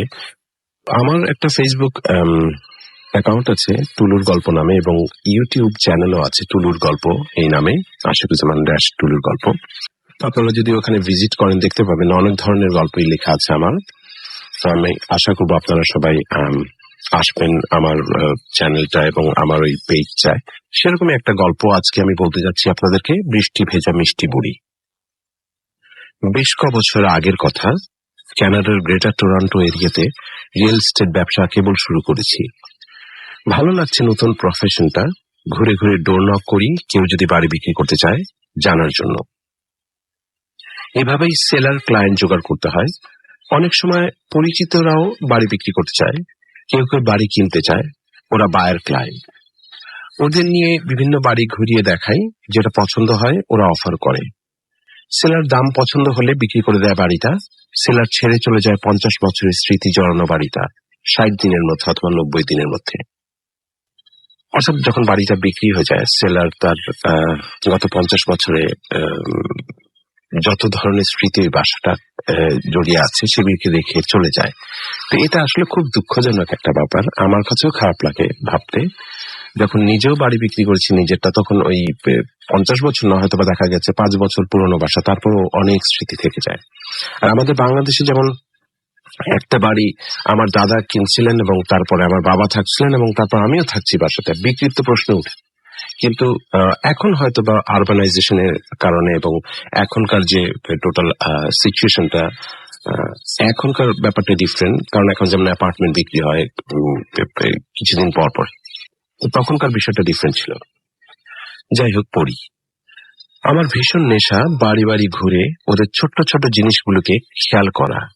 যেসব বাড়ির মালিকরা বুড়ো বুড়ি, ওদের আসবাবপত্র, জিনিসপত্র, কাপড় চোপড় সবকিছু আমার নেশা ধরিয়ে দেয় আমাকে। ওদের প্রতিটা জিনিস খুব পুরনো হয়, ভীষণ পুরনো। ওদের দেয়ালে টাঙানো ছবিগুলো আমাকে নিয়ে যায় ওদের 1950 সালের ওই সেটআপে। ওই সময়ের গন্ধ আমি পাই। ওদের বাড়িগুলিতে অনেক পুরনো গন্ধ থাকে, মোটেই বাজে গন্ধ নয়, তবে ভীষণ পুরনো একটা গন্ধ। ওরা ওদের বাড়িতে রেখে দেয় সেই 1950 সালের কেনা chair, sofa, record player, radio, cup, পিরিচ, বাসন, শোপিস, বিছানা, চাদর, খাট, ড্রেসিং টেবিল, বেসিক্যালি অনেক কিছু। এই বুড়ো বুড়িগুলো অত্যন্ত ভদ্র হয় আর মাই ডিয়ার হয়, যা বলে বোঝানো সম্ভব না যে কতটা ভদ্র ওরা। যখন আমি আমার বায়ার ক্লায়েন্ট নিয়ে বাসা দেখাই, সাধারণত বাসার মালিক বাসায় থাকে না, যাতে করে ক্রেতা মন খুলে বাসাটা দেখতে পারে। অনেক সময় মালিক অর্থাৎ মিষ্টি বুড়ো বুড়ি উপস্থিত থাকে এবং ওই সময়টা বেশ উপভোগ করি আমি এদেরকে মিষ্টি বুড়ো বুড়ি বলছি এই কারণে যে আমার কাছে ওদেরকে খুব মিষ্টি লাগে। অর্থাৎ ওরা খুব সেজে গুজে থাকে, ওরা খুব মেনটেন করে বাসটাকে ক্লিন রাখে, নিজেরাও ক্লিন থাকে, নতুন জামা কাপড় পরে সেজে গুজে বসে থাকে। আমার ক্লায়েন্ট বাসা দেখতে থাকে আর আমি ওদের সাথে গল্প করতে থাকি। হয়তো ওদের বিষয় থাকে ওদের 1950 সালের ছবি তোলার স্থান, কাল, পাত্র, কারণ, কোনো সময় ওদের অতীত স্মৃতি। ওরা কিন্তু ভীষণ আলাপি হয়। ওরা তীর্থে কাকের মতো বসে থাকে কারোর সাথে একটু গল্প করার জন্য। এদের কারোর সাথে এদের ছেলেমেয়েরা থাকে না, বিধায় এদের জীবন ভীষণ একাকী। সাধারণত কেউ একটু সময় দেয় না এদেরকে, এজন্য কেউ একটু গল্প করলেই ওরা পাগল হয়ে যায় কথা বলার জন্য। প্রতিটা বাসার নিজস্ব একটা ভাইব আছে। আমি এই ব্যবসায় আসার আগে জীবনেও এই বিষয়টা জানতাম না। আমি ঠিক বুঝিয়ে বলতে পারবো না এই ভাইব বলতে আমি কি বোঝাচ্ছি, তবে কিছুটা বর্ণনা দিতে পারি। কিছু বাসায় ঢুকে খুব ডার্ক লাগে, কেন যেন একটা ভারী অন্ধকার। লাইট জ্বালানোর পরেও সরতে চায় না অন্ধকারটা, কেমন যেন স্যাঁতসেঁতে একটা পরিবেশ। কিছু বাসায় ঢুকে মনে হয় নষ্ট হয়ে যাওয়া জীবন। এখানে বিয়ারের কোটা, ওখানে খোলা মদের বোতল, সিঙ্কে হয়তো এক গাদা আধোয়া ময়লা বাসন কোসন, ডাইনিং টেবিলের ওপর পড়ে আছে গতকালের খাওয়া পিজার টুকরা, কিচেনে হয়তোবা 3-4টা গার্বেজের কালো ব্যাগ মুখ খোলা অবস্থায় পড়ে আছে। বাথরুমের ফ্লোরে হয়তোবা এক গাদা আধোয়া কাপড়। আজগুবি একটা গন্ধ সারা বাসা জুড়ে। কিছু বাসায় ঢুকে আবার বাসাটাকে খুব ভারী লাগে, কেমন যেন হাত পা চলতে চায় না। বেসমেন্টটা একটু বেশি অন্ধকার আর ভীষণ ঠান্ডা হয়। বেসমেন্টটা সাধারণত মাটির নিচে হয়। দিনের বেলাতেও এসব বাড়ির ভিতরে মনে হয় অমাবস্যার রাত। এই বাসাগুলিতে নিঃশ্বাস বন্ধ হয়ে আসে আমার। আবার কিছু বাসায় ঢুকে মনে হয় বাসার প্রতিটা কোনায় সুখের জোয়ার বইছে, প্রতিটা জায়গায় ভালোবাসার ছোঁয়া, ভালোবাসার আবেশ, সবকিছুতে যত্নের বন্যা। সারা বাড়ি আলোর বন্যায় মনটা হালকা হয়ে যায়। তো এভাবেই একবার আমার বায়ার ক্লায়েন্টকে নিয়ে একটা বাড়ি দেখাতে গিয়েছি। সন্ধ্যা হয়ে গিয়েছে এমন একটা সময়। ওই এলাকায় বাসাগুলো বেশ বড় বড়, বাড়ির লটগুলোও বড়। ম্যাচিউরড ও সেটেলড নেইবারহুড, অর্থাৎ পাড়াটা বেশ পুরনো, বাড়িগুলোর বয়স কমসে কম 70-80 বছর।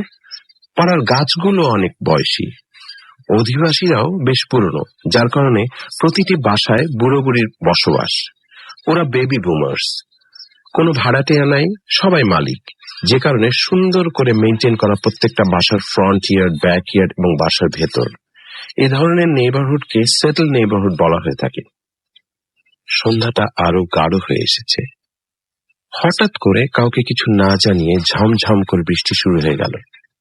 আমি হেডলাইট জ্বালিয়ে ওয়াইপারটা ফুল স্পিডে চালিয়ে দিলাম। এত জোরে ওয়াইপার চলেও বৃষ্টিকে সরাতে পারছে না সামনের গ্লাস থেকে, যে কারণে কিচ্ছু দেখা যাচ্ছে না সামনে। রাস্তার মাঝখান দিয়ে চলছে গাড়ি। রাস্তার দুপাশে বিশাল বিশাল গাছ ওদের বয়সের ভার বইতে না পেরে নুয়ে পড়েছে রাস্তার দিকে। লাইট পোস্টের আলোগুলোকে পরিষ্কার দেখা যাচ্ছে না বৃষ্টির তোড়ে। এদেশের বৃষ্টি কেমন যেন ভারী, যখন হয় অতিরিক্ত হয়। রাস্তা ধুয়ে যাচ্ছে বৃষ্টির পানিতে। প্রতিটা বাড়ির জানালার পর্দা ভেদ করে দেখা যাচ্ছে সন্ধ্যাবাতি, তবে কোনো বাসায় দেখা যাচ্ছে না কোনো মানুষ। রাস্তাটা বেশি চওড়া না। আমি যাচ্ছি যাচ্ছি, পথ ফুরায় না। একসময় দেখলাম রাস্তাটা শেষ হয়ে গিয়েছে। রাস্তার শেষে ওই জায়গাটাকে বলে কোলডেসা। রাস্তার একেবারে শেষে একটা বাড়ি দেখতে পেলাম। ভীষণ ঝোপঝাড়ে ভরা বাসাটা। পুরো বাসাটাকে এক নজরে দেখা যাচ্ছে না। 3 ভাগের 2 ভাগ গাছগাছালিতে ঢাকা। ওই বাড়ির আশেপাশে আর কোনো বাড়ি নেই, কোনো লাইট জ্বালানো নাই বাসার ড্রাইভওয়েতে অথবা জানালায়। আমার গাড়ির হেডলাইট গিয়ে পড়লো গ্যারেজের উপর। ওইখানে দেখতে পেলাম বাসার নম্বর। হ্যাঁ, এই বাসাটাই খুঁজছি। গাড়ি বন্ধ করলাম। মুষলধারে বৃষ্টি হচ্ছে, সাথে মেঘের গর্জন। চারিদিকে কুচকুচে কালো অন্ধকার। নিজের হাতও নিজে দেখতে পাচ্ছি না। প্রচন্ড ঝোড়ো হাওয়া, মাঝে মাঝে বিজলি চমকাচ্ছে, আর সেই আলোয় দেখা যাচ্ছে বাড়িটা। বাড়িটা একটা র্যাঞ্চ বাংলো। আচ্ছা, র্যাঞ্চ বাংলো জিনিসটা এটা বাংলো, কিন্তু বেশ চওড়া হয় এবং বেশ বড় হয় র্যাঞ্চ বাংলোগুলো। আমার ক্লায়েন্ট এবং আমি কেমন যেন কিছুক্ষণের জন্য একেবারে নীরব হয়ে বসে রইলাম গাড়ির ভিতর। গাড়ির ভিতরটা কালো অন্ধকারে ডুবে গিয়েছে। ওনার মুখটাও আমি দেখতে পাচ্ছি না। এত ঘন অন্ধকার, মনে হচ্ছে হাত দিয়ে ধরা যাবে ওই গাঢ় অন্ধকারকে। বেশ ক বছর হয় সিগারেট ছেড়েছি, তা না হলে হয়তো একটা সিগারেট ধরাতাম। সিগারেটের আগুনটাকেও অনেক আপন লাগতো ওই অন্ধকারের মধ্যে। কেমন যেন একটা সাহস দেয় সিগারেটের আগুন। বিজলি চমকালে দেখা যাচ্ছে আমাদের চেহারা। কেমন যেন লাগছে। মনে মনে ভাবছি যে ফিরে যাব কিনা। ভীষণ বৃষ্টির কারণে বের হতে পারছি না গাড়ি থেকে। বের হলেই ভিজে যাব। তার মধ্যে ঘুটঘুটে কালো অন্ধকার। উনি নীরবতা ভেঙে আমাকে জিজ্ঞাসা করলেন, কি করবেন? আমি বললাম, কি দেখবেন না চলে যাবেন? উনি বললেন, আজ আর কোনো বাড়ি দেখার আছে কি? আমি বললাম, না, এটাই শেষ বাড়ি। উনি বললেন, তাহলে একটু কষ্ট করে দেখেই যাই, ভিজে গেলেও অসুবিধা নাই, এখন তো বাসায় চলে যাব। আমি বললাম, ঠিক আছে, চলেন। গাড়ির দরজাটা খুলে দুজনেই দৌড় দিলাম বাড়ির গেটের কাছে।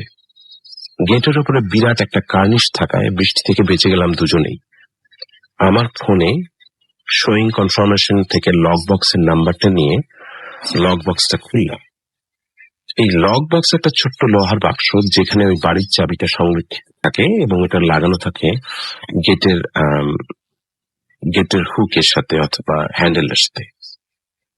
এবং এটা ছোট একটা কম্বিনেশন নাম্বার আছে। ওই নাম্বারটা সাধারণত সেলার ব্রোকারেজ থেকে আমাদের ব্রোকারেজকে দেওয়া হয় শোয়িং এর জন্য যখন রিকোয়েস্ট করি, এবং ওইটা দিলেই আমরা ওই নাম্বারটা দিয়ে লক বক্সটা খুলে বাড়িটা দেখাই, এবং বাড়িটা দেখানো শেষ হলে আবার লক বক্সে চাবিটা রেখে লক বক্সের নাম্বারটাকে র্যান্ডামলি ঘুরাই দিই, যাতে করে অন্য কেউ খুলতে না পারে। অন্ধকারে কিছুই দেখা যাচ্ছিল না, বিধায় আমি লক বক্সের কোড দেখতে পাচ্ছিলাম না। আমার ক্লায়েন্টকে বললাম ফোনের লাইটটা জ্বালাতে। উনি লাইট জ্বালিয়ে ধরলেন। লক বক্সটা দরজার কড়াতে লাগানো ছিল। আমি লক বক্সটা হাত দেওয়ার সাথে সাথে দরজার ভিতরে একটা আওয়াজ হলো। আমি ভীষণ আশ্চর্য হলাম, কারণ আমি সেলারের ব্রোকারেজ থেকে জানতে পেরেছিলাম যে বাসা খালি এবং কেউ থাকবে না, আমাকে লক বক্সের চাবি দিয়ে খুলতে হবে বাসাটা। ভেতর থেকে আওয়াজ পেয়ে এ কারণে আশ্চর্য হয়েছি। এবার কচকচ আওয়াজ করে দরজাটা খুলে গেল। দুজনেই দরজা থেকে একটু সরে দাঁড়ালাম। দরজা খোলা মাত্র ঘরের ভেতর থেকে এক চিলতে আলোর ছটা আমাদের গায়ে এসে পড়ল। চোখের সামনে দেখলাম একজন ভীষণ বয়স্ক মহিলা দরজা খুলে এক পাশে দাঁড়িয়ে আছে। ওই অল্প আলোয় ওনার সৌন্দর্য আমাদের চোখ এড়ালো না। একজন ৮০-৮৫ বছরের মহিলা এত সুন্দরী কিভাবে হয় মাথায় ঢুকলো না। যদিও মুখের চামড়ায় ছিল শত শত রিঙ্কলস, ঢিলা হয়ে গিয়েছিল চামড়াটা। উনি হাত দিয়ে ইশারা করলেন ভেতরে ঢোকার জন্য, তবে কোনো কথা বললেন না।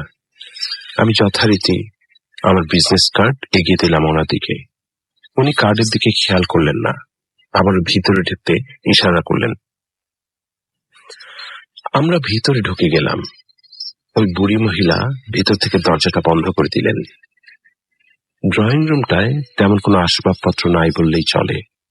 দুটো পুরনো আমলের সোফা সেট, একটা বড় রেডিও, ওটার আবার 4টা পা আছে, একটা বড় মাইক লাগানো গ্রামোফোন, যেটা চাবি দেওয়ার জন্য একটা বড় চাবি লাগানো। ঘরের এক কোণে পুরনো দিনের টেবিল ল্যাম্প জ্বালানো, খুব কম পাওয়ারের লাইট মনে হলো। আমি বড় লাইট খুঁজলাম জ্বালানোর জন্য, কিন্তু পেলাম না। ভিতরে চলে গেলাম বাকি রুমগুলো দেখার জন্য। প্রতিটা রুমে আলোর খুবই স্বল্পতা। ওই অল্প আলোর মাঝেই দেখতে থাকলাম 1950 সালের সভ্যতা, কালচার, শিল্প, ছবি।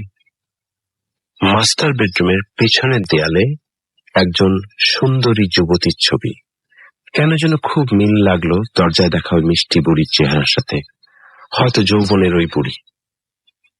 বাড়িটায় ঢোকার দরজা একটাই, পেছনের দিকের রুমগুলি থেকে ব্যাকইয়ার্ডে যাওয়ার জন্য কোনো দরজা বা ওয়াকআউট নাই। জানলা দিয়ে বিজলির আলোতে পরিষ্কার দেখতে পেলাম ব্যাকইয়ার্ডের পেছনে বিশাল রাভিন। এখানে জঙ্গলকে রাভিন বলে। বেশি দূরে দেখা গেল না রাভিনটা, তবে বেশ ঘন রাভিন। উপরে দেখার পর বেসমেন্টে চলে গেলাম। বাড়িটার ভাইব আমার কাছে কেমন যেন ভারী লাগছিল। মনে হচ্ছিল কোন একটা নষ্ট অতীত আছে বাড়িটার, ভালো ঠেকছিল না। বেসমেন্টে বেশ ঠান্ডা অনুভব করলাম। ফিনিশড বেসমেন্ট, কার্পেটে মোড়া পুরো ফ্লোরটা, তবে বেশ পুরনো কার্পেট। কোন রুমে মানুষের বসবাসের চিহ্ন দেখলাম না। বিছানাগুলো পরিপাটি করে সাজানো। কিচেন একেবারে পরিষ্কার ছিল ওপরে। নিচের ও ওপরের দুটো বাথরুমে পরিষ্কার করে গুছিয়ে রাখা। দেখলে মনে হবে ওগুলি বাথরুম না, ছোট দুটো সাজানো ঘর। আমাদের দেখা শেষ হয়ে গেল, ওপরে উঠে আসলাম। বাইরে ঝমঝম করে বৃষ্টি হচ্ছে। ঝড়ের গতিবেগ আরো বেড়ে গিয়েছে। মেঘের গর্জন মাঝে মাঝেই কাঁপিয়ে দিচ্ছে সবকিছুকে। বাইরের অন্ধকারটা এতই কুচকুচে কালো আজ যে জানালা দিয়ে অন্ধকারকে মোটেই দেখা যাচ্ছে না। এবার বিদায়ের পালা। আমরা মেইন গেটের কাছে এসে দাঁড়ালাম, যেখান দিয়ে ঢুকেছিলাম। ভাবলাম ওই মিষ্টি বুড়িকে বলে চলে যাব। কয়েকবার হ্যালো হ্যালো করলাম যাতে বুড়ি শুনে গেটের কাছে চলে আসেন ভেতর থেকে। উনি আসলেন না। আমি আমার ক্লায়েন্টকে বললাম গাড়িতে গিয়ে বসতে। উনি চলে গেলেন গাড়িতে। আমি আরো কয়েকবার ডাকলাম, উনি মনে হয় শুনতে পেলেন না এবং এলেন না। আমি হ্যালো হ্যালো করতে করতে বাড়ির ভেতরে গেলাম। প্রথম, দ্বিতীয়, তৃতীয়, চতুর্থ, একে একে 4টা রুম খুঁজলাম মিষ্টি বুড়িকে। পেলাম না। হয়তো বাথরুমে গিয়েছেন। বাথরুমের কাছে এসে দেখি বাথরুম খোলা, কেউ নাই। বাসার এই 4টা বেডরুম, একটা বাথরুম, একটা living room cum dining room, একটা কিচেন এবং কয়েকটা কাপড় রাখার ক্লজেট ছাড়া আর কিছুই নাই ওপরের তলায়। কেন যেন মনে হলো বুড়ি মনে হয় বেসমেন্টে গিয়েছে। চলে গেলাম বেসমেন্টে। একে একে সবগুলো রুম খুঁজলাম। Furnace room, cellars, crawling space, bathroom, কিছুই বাদ দিলাম না। কিন্তু আশ্চর্যের বিষয়, কোথাও ওই 80-85 বছরের বুড়ি মহিলাকে দেখতে পেলাম না। আমি খানিকটা স্তব্ধ হয়ে গেলাম। কি করব বুঝে উঠতে পারছিলাম না। মাথার ভিতর চিন্তাটা ঠিকমতো কাজ করছিল না। এক ধরনের অবশ অনুভূতির সৃষ্টি হচ্ছিল সারা শরীরে। কপালে চিকচিক ঘাম হচ্ছিল। হঠাৎ বুকের ভিতরে হৃদস্পন্দন বেড়ে গিয়েছিল। নিঃশ্বাস নিচ্ছিলাম জোরে জোরে। আমার চিন্তাটা কয়েক ন্যানো সেকেন্ডের মধ্যে বিদ্যুতের গতিতে অনেক কিছু চিন্তা করে ফেললেও আমার শরীর ততোধিক স্থবিরতায় ভুগছিল। পা দুটো যেন আইকা আঠা দিয়ে ফ্লোরের সাথে লাগিয়ে দেওয়া হয়েছিল। নড়তে পারছিলাম না। বেসমেন্টে বুড়িকে না দেখে আমার মনে হচ্ছিল কতক্ষণে আমি এই বাড়ি থেকে বের হয়ে যাব। প্রায় দৌড়ে উপরে এলাম। কোথাও কোনো সাড়া শব্দ নাই, শুধু বৃষ্টির ঝমঝম আওয়াজ, সাথে মেঘের গর্জন। আমি অতিপ্রাকৃত কোনো জিনিস সেভাবে বিশ্বাস করি না, অথবা নিজে কোনোদিন কোনো আকারের কিছুই দেখি নাই। বন্ধুদের কাছে গল্প শুনেছি, ওরা বিভিন্ন আকারের জিনিস দেখেছে। শেলি চা বাগানে চাকরি করার সময় গভীর রাতে বাগানের ভিতর দিয়ে যাওয়ার সময়, বাংলোতে ফেরার সময় আর কি, একজন ওর বাইক আটকে দাঁড়িয়েছিল, তবে সে ছিল মানুষের আকারের। হায়দার একবার গল্প করেছিল ও জিন দেখেছে, লম্বায় 12 ফিট, লিক লিকে সরু পা। আমি এবং আমার স্ত্রী ওর কথা শুনে প্রচন্ড হেসেছিলাম। ও চলে যাওয়ার পর অবশ্য, যদি ওর সামনে খুব মনোযোগ দিয়ে শুনেছিলাম, ইচ্ছা করছিল না ওর আবেগে বলা গল্পটাকে নষ্ট করে দিতে। আমি এসে মেইন দরজার কাছে দাঁড়িয়ে আবার হ্যালো হ্যালো বললাম, তবে এবার হ্যালোর আওয়াজটা কেমন যেন কিচিরমিচির মনে হলো, অর্থাৎ গলা দিয়ে কোনো আওয়াজই বের হলো না। ভীষণ কাঁপা কাঁপা হাতে দরজায় লাগানো লক বক্স থেকে চাবিটা বের করলাম দ্রুততার সাথে। দরজার বাইরে এসে দরজাটা টেনে ধরে দরজা বন্ধ করে চাবি লাগিয়ে দিলাম এবং চাবিটা লক বক্সে রেখে বন্ধ করে দিলাম লক বক্সটা। ওই কালো অন্ধকারের মধ্যে আন্দাজে পড়িমড়ি করে কোন রকমে গাড়ির দিকে দৌড় দিলাম এবং গাড়ির কাছে এসে দরজা খুলে ভিতরে ঢুকে বসলাম। একবারের জন্য ওই দরজার দিকে আর ফিরে তাকাচ্ছিলাম না ভয়ে।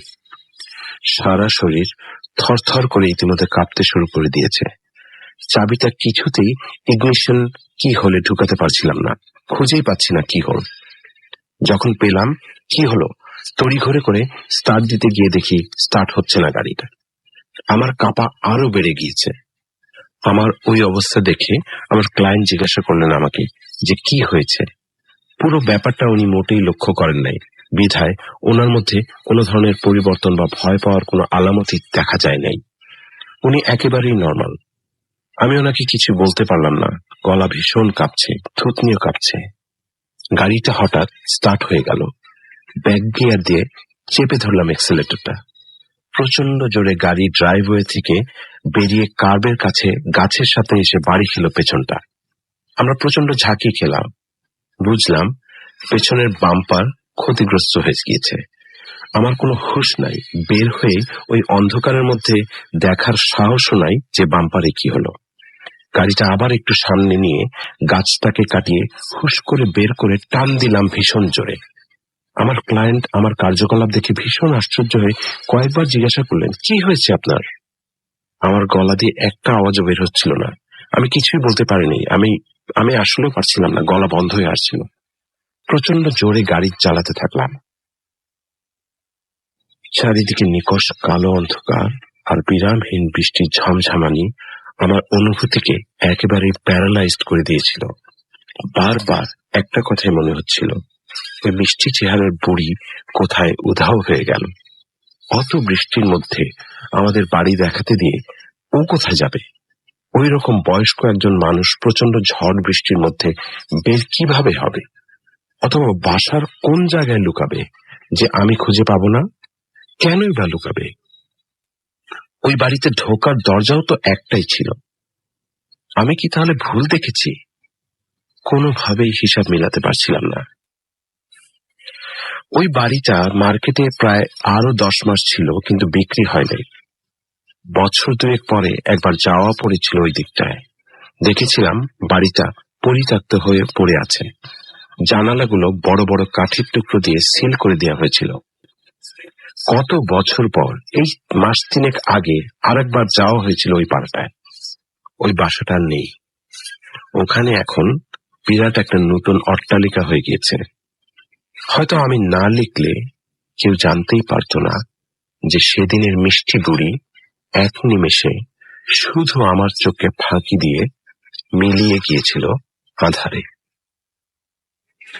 গল্পটা আমি এভাবেই শেষ করেছি। পরবর্তীতে আমার এ বিষয়ে অনেক প্রশ্ন জেগেছে যে আমি কি দেখেছিলাম, বা ওটা কি ছিল, বা ওটা কি আমার দৃষ্টিভ্রম কিনা অথবা হ্যালুসিনেশন কিনা। অনেক ধরনের প্রশ্ন মনে জেগেছিল যেগুলোর উত্তর আমি পাইনি এখনো, এবং আমি আসলে আর খুঁজি নেই, খুঁজতে যাইও নাই। আমি আশা করি আর যাতে আমি এই ধরনের সিচুয়েশনে না পড়ি, কারণ এই ধরনের সিচুয়েশন আসলে বলে বোঝানো যায় না কাউকে যে আসলে সিচুয়েশনটা কি ছিল।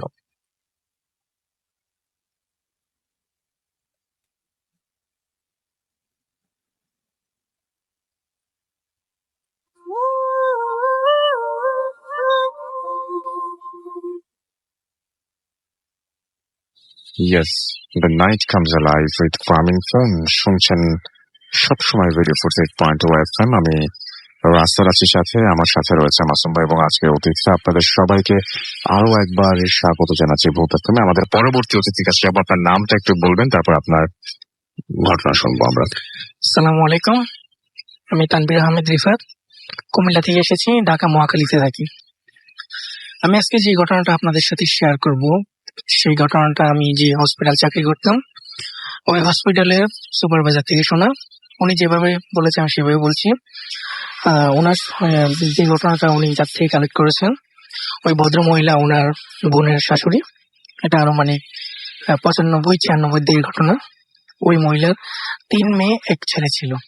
ছেলেটা ছিল খুব ছোট, সবার ছোট ছিল ছেলেটা। তো ওটা হচ্ছে আপনার কুমিল্লার সদর দক্ষিণের ধনাইতরি গ্রামের। বাড়ির নাম হচ্ছে চৌধুরী বাড়ি। কামাল ডাক্তার চৌধুরী বাড়ি বললে সবাই চিনবে।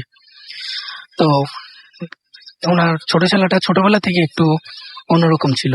3-4 বছরের ছেলেরা যেখানে হই হুল্লোড় করতো, খেলাধুলা করতো, কিন্তু সে এমন কিছু করতো না। সে সকালবেলা মক্তবে যেত, মক্তবে গিয়ে পরে আরবি পড়তো, পড়ার পর বাসে আসতো। বাসে আসার পর যখন ওকে গোসল করিয়ে খাওয়ানো হতো, মানে কাপড় চোপড় পরানো হতো, তখন ও আবার মসজিদে চলে যেত। সারাদিন মসজিদে থাকতো, নামাজ পড়তো, সবকিছু করতো, মসজিদে থাকতো, একদম টোটালি আলাদা ছিল। তো যেদিনের ঘটনা সেদিন হলো যে তাদের মসজিদের সামনে দিয়ে তাদের যে গ্রামের মেইন রোড সেটা চলে যায়। তো একদিন ওখান দিয়ে কিছু মহিলা, বোরকা পরিহিত মহিলা যাচ্ছিল।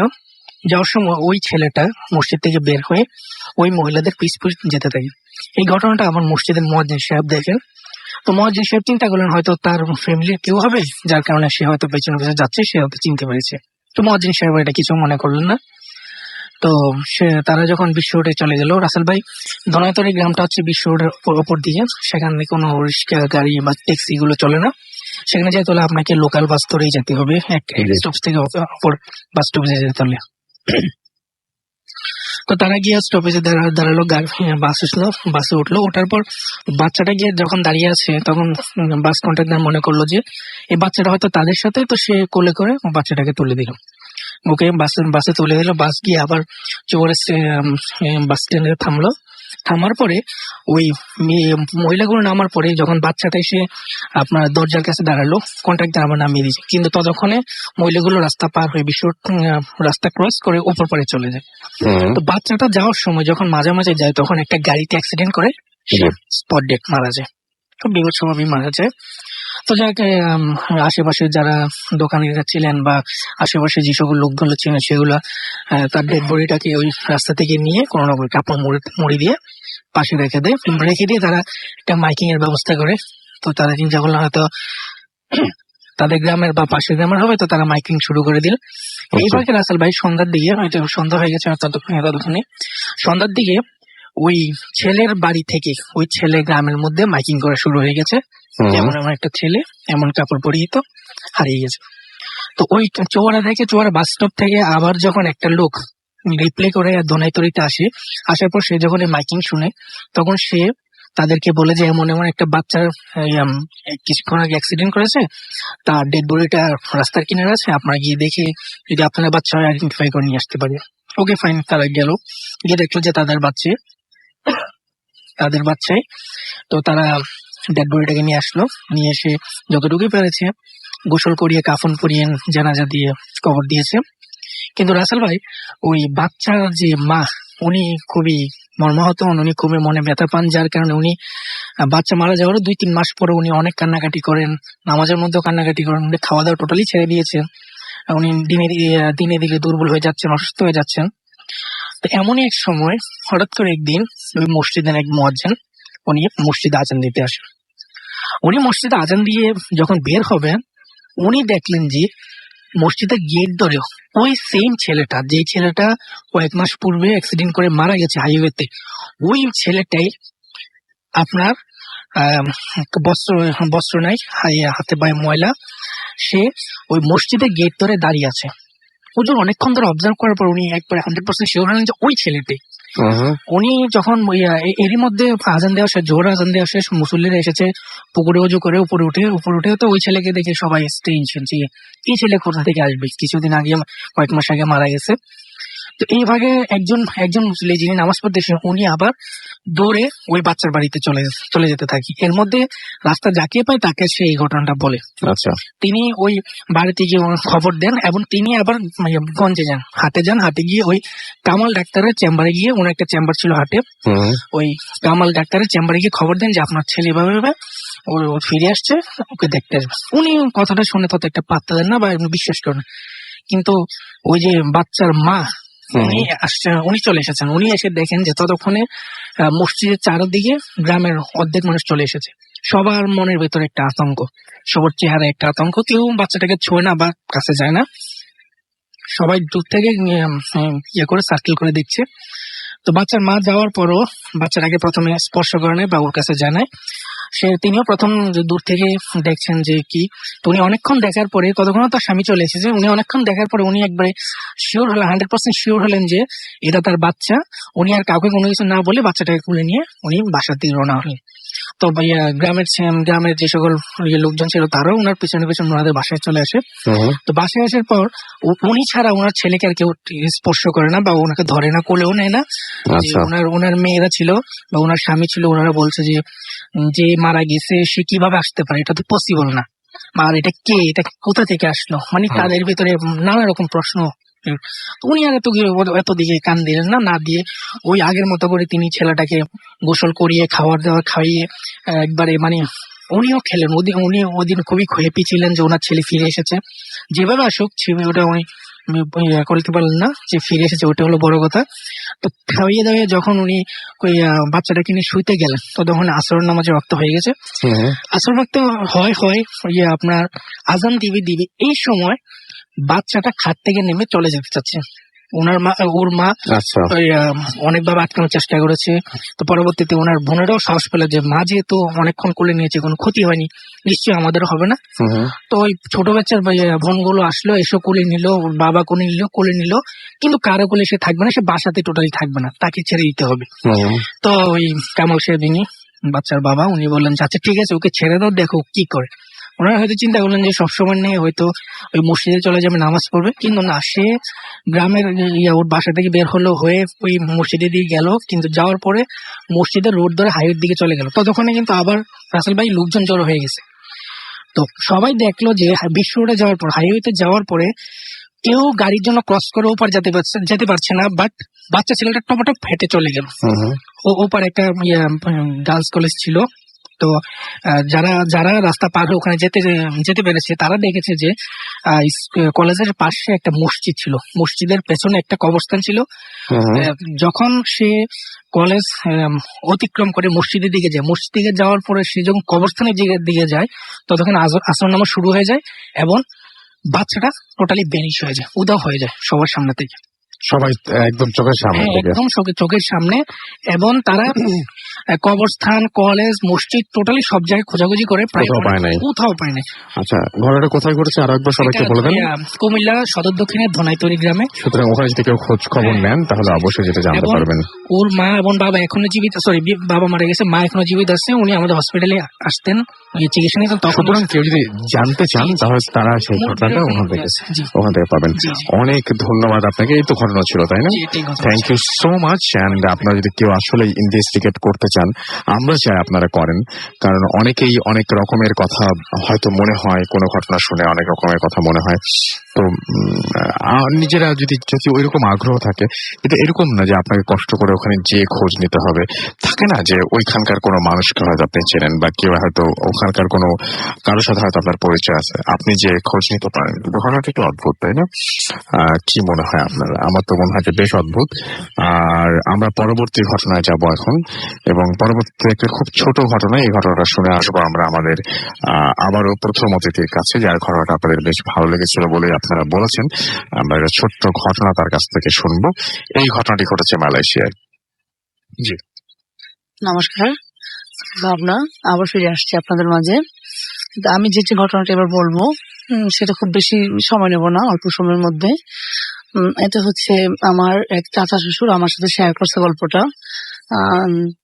তার বাড়ি নবাবগঞ্জ, আমার শ্বশুর বাড়ি নবাবগঞ্জে, আমার পাশেই তার বাড়ি।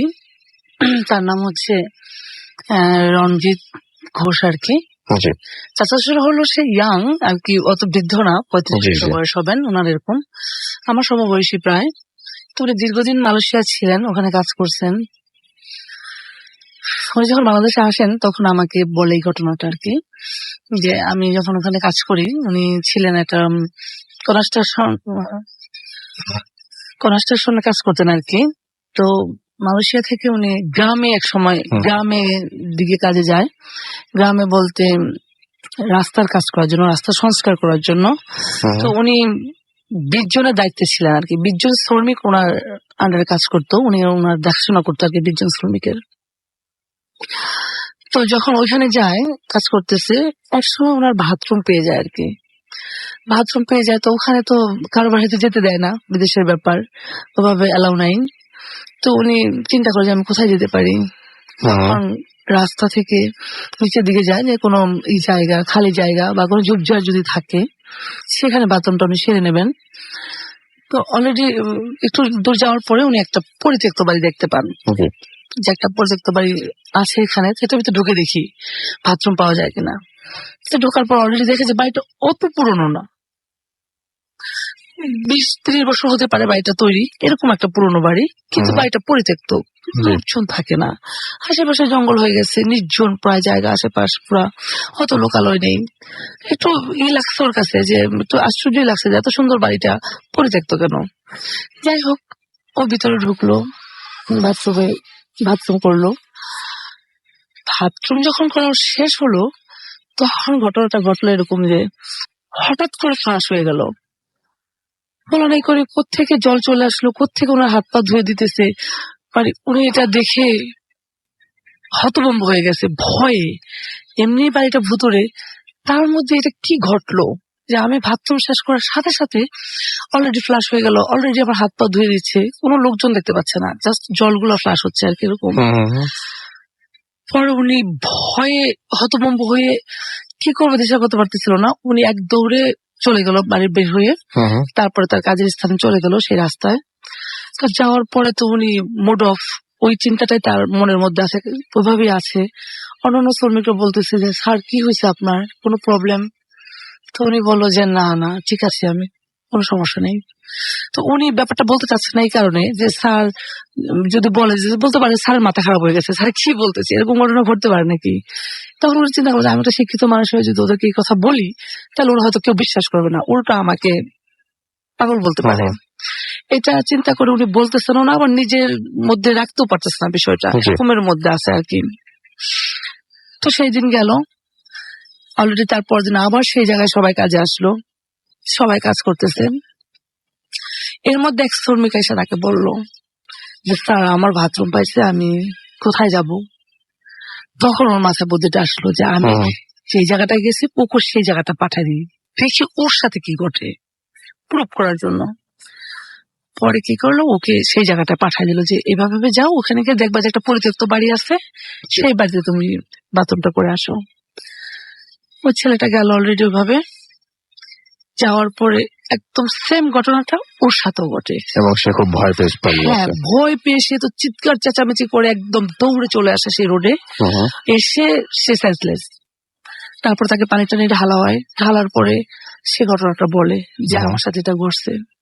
তখন সে ওই আমার রণজিৎ কাকা, উনিও বললো যে আমার সাথে কালকে এই ঘটনাটা ঘটছিল, আমি তোদের সাথে শেয়ার করি নাই, কারণ তোরা যদি আমাকে পাগল ভাবে সেই জন্য।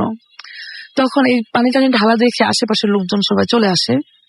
চলে আসার পরে তারা ঘটনাটা জানলো, জানার পরে তারা বলল যে এই বাড়িটা এর জন্য পরিত্যক্ত, এই বাড়িতে যারাই থাকেন, এই বাড়ির মালিক অথবা ভাড়াটিয়া যারাই যখন আসছে, তখন তারা যদি চিন্তা করতো যে আমি এখন ফ্রিজ থেকে এক প্যাকেট মাছ বের করব, মাংস বের করব, মনে চিন্তা করার সাথে সাথে অলরেডি সে মানে যেটা ভাবতো, হ্যাঁ যেটা ভাবতো সেটাই হয়ে যেত। আমি এখন ড্রেস আপ করবো, কোন ড্রেসটা পরবো চিন্তা করলে সেই ড্রেসটা এসে তাকে পরা দিচ্ছে, কোনো লোক দেখা যাচ্ছে না, কিন্তু অলরেডি কাজগুলো হয়ে যাচ্ছে, এরকম একটা ঘটনা শোনা যায়।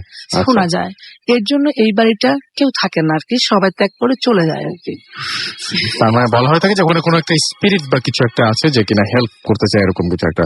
থ্যাংক ইউ সো মাচ আপনার ঘটনার জন্য, আপনাকে অনেক ধন্যবাদ। এবং আমাদের সঙ্গে আরো অনেকেই দেখছি যে ফেসবুক পেজ থেকে শুরু করে আরো অনেক জায়গাতেই আছেন, এবং তাদের আমরা কিছু পড়ে ফেলতে চাই তাদের কিছু ইয়ে। এবং আমাদের এখানে দেখতে পাচ্ছি যে অ্যাঞ্জেল উনাইসা আমাদের সঙ্গে আছেন দেখতে পাচ্ছি। এছাড়াও এখানে সৌরভ দত্ত, এছাড়াও আছেন আমাদের সঙ্গে তাফিউল ইসলাম, আমাদের সঙ্গে আছেন তাসকিন আহমেদ তাজিম, আমাদের সঙ্গে আছেন অভ্রনীল সৌরভ, এছাড়াও সৌরভ দত্ত শুভ আমাদের সঙ্গে আছেন, নীলস পড়শি আমাদের সঙ্গে আছেন, হুমায়ুন আহমেদ আমাদের সঙ্গে আছেন, বিরতি আমাদের সঙ্গে আছেন দেখতে পাচ্ছি, ডেভিলস র্যাবু, এছাড়াও আমাদের সঙ্গে আছেন সৌরভ দত্ত শুভ, এমডি আব্দুল্লাহ আমাদের সঙ্গে আছেন দেখতে পাচ্ছি, এছাড়াও আবির হুসাইন আমাদের সঙ্গে আছেন দেখতে পাচ্ছি, এছাড়াও এখানে সাজু আহমেদ সিলেট থেকে শুনছেন, তিনি তাই লিখেছেন, মোহাম্মদ আবু হুরায়রা কুমিল্লা থেকে আছেন, এছাড়াও আমাদের সঙ্গে আছেন দেখতে পাচ্ছি এস এ কিং আলভি, আমার সঙ্গে আবু সাইম উপস্থিত আছেন, আমাদের সঙ্গে আছেন জাকারিয়া খান, এছাড়া আমাদের সঙ্গে আছেন দেখতে পাচ্ছি ফেমাস শাহিন শ্যামলী থেকে শুনছেন তিনি, আমাদের সঙ্গে আছেন এমডি সাজু আহমেদ, এছাড়াও আরো অনেকেই আমাদের সঙ্গে আছেন। আমাদের যে ভূত এফএম এর যে পেজটা রয়েছে সেই পেজেও অনেকে আছেন দেখতে পাচ্ছি। এখানে আমাদের সঙ্গে আছেন দেখতে পাচ্ছি সুমাইয়া সরকার, এছাড়াও আমাদের সঙ্গে এই মুহূর্তে উপস্থিত আছেন দেখতে পাচ্ছি সাতক্ষীরা, এছাড়া আমাদের সঙ্গে আছেন সাতক্ষীরা কালীগঞ্জ থেকে আবলি রুহুল সাদ্দাম, ওমর সাগর, এবং আমাদের সঙ্গে আছে দেখতে পাচ্ছি সন্দীপ রিটার্নস, অ্যাপ দিয়ে শুনছেন তিনি, মেঘ বালক আমাদের সঙ্গে আছেন দেখতে পাচ্ছি, আমাদের সঙ্গে আমিন মামুন আছেন আমাদের সঙ্গে, এছাড়াও আমাদের সঙ্গে আছেন এমডি হাবিবুর হাবিব, এছাড়াও ইথার আরজে আমাদের সঙ্গে আছেন, এমডি আনামুল হক আমাদের সঙ্গে আছেন, হাবিবুর রহমান আমাদের সঙ্গে আছেন, সাকিব হাসান ইয়াস আমাদের সঙ্গে আছেন, এছাড়াও এলডি লিমন, অহনা জাহান অনি, মোহাম্মদ রাসেল মিয়া, হলি সিয়াম শ্রাবণ, এছাড়াও সৌমিক, তরিকুল ইসলাম, মাহমুদুল হাসান অর্ক, আরিয়ান আরিফ, এমডি আনামুল হক সহ আরো অনেকে আমাদের সঙ্গে আছেন। তো যাই হোক, আমার মনে হয় যে আপনারা যারা আছেন তারা তাদেরকে অনেক অনেক ধন্যবাদ এবং আশা করছি যে পুরো সময় আমাদের সঙ্গে থাকবেন। আমরা একটা ছোট্ট বিরতি যাবো, বিরতির পরে আবারও ফিরে আসবো। সেই পর্যন্ত আমাদের সঙ্গে থাকুন। আমাদের যাওয়ার আগে বলছে আমাদের ইমেল অ্যাড্রেসটা bhutfm@radio40.fm, which is BHWTFM@radiofort.fm। আপনার নাম, ঠিকানা এবং ফোন নাম্বার সহ আপনার জীবনে ঘটে যাওয়া বা আপনার জানা সেরা ঘটনা লিখে পাঠিয়ে দিন আমাদের কাছে। ঘটনার শুরুতে অবশ্যই উল্লেখ করুন যে ঘটনাটি আপনি স্টুডিওতে এসে শেয়ার করতে চান, নাকি আপনি চান আপনার ঘটনা আমরা পড়ে শোনাই। চলে যাচ্ছি ছোট্ট একটা বিরতিতে, ফিরে আসছি একটু পরে। স্টে টিউনড রেডিও ফুর্তি and don't stop the ফুর্তি FM. The night comes alive with grounding.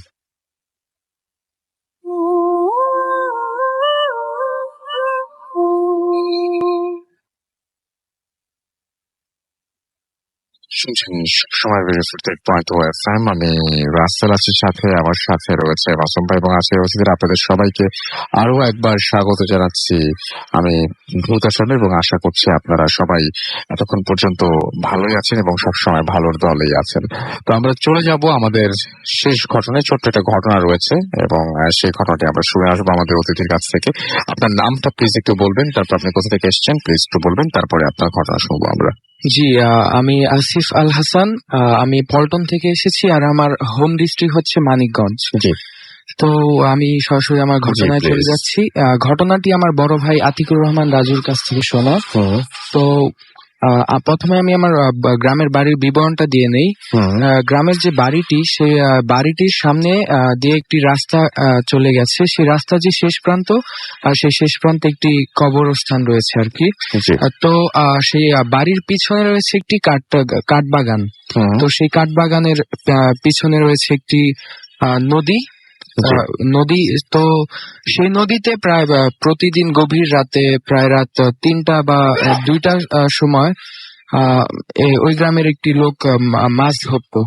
তো প্রতিদিনের মতো একদিন ওই লোক মাছ ধরতে ছিল। তো ধরার সময় হঠাৎ তিনি লক্ষ্য করলেন যে ঠিক তার পাশেই ওই কাঠটা বাগানে অদ্ভুত ধরনের একটি প্রাণী আসলো।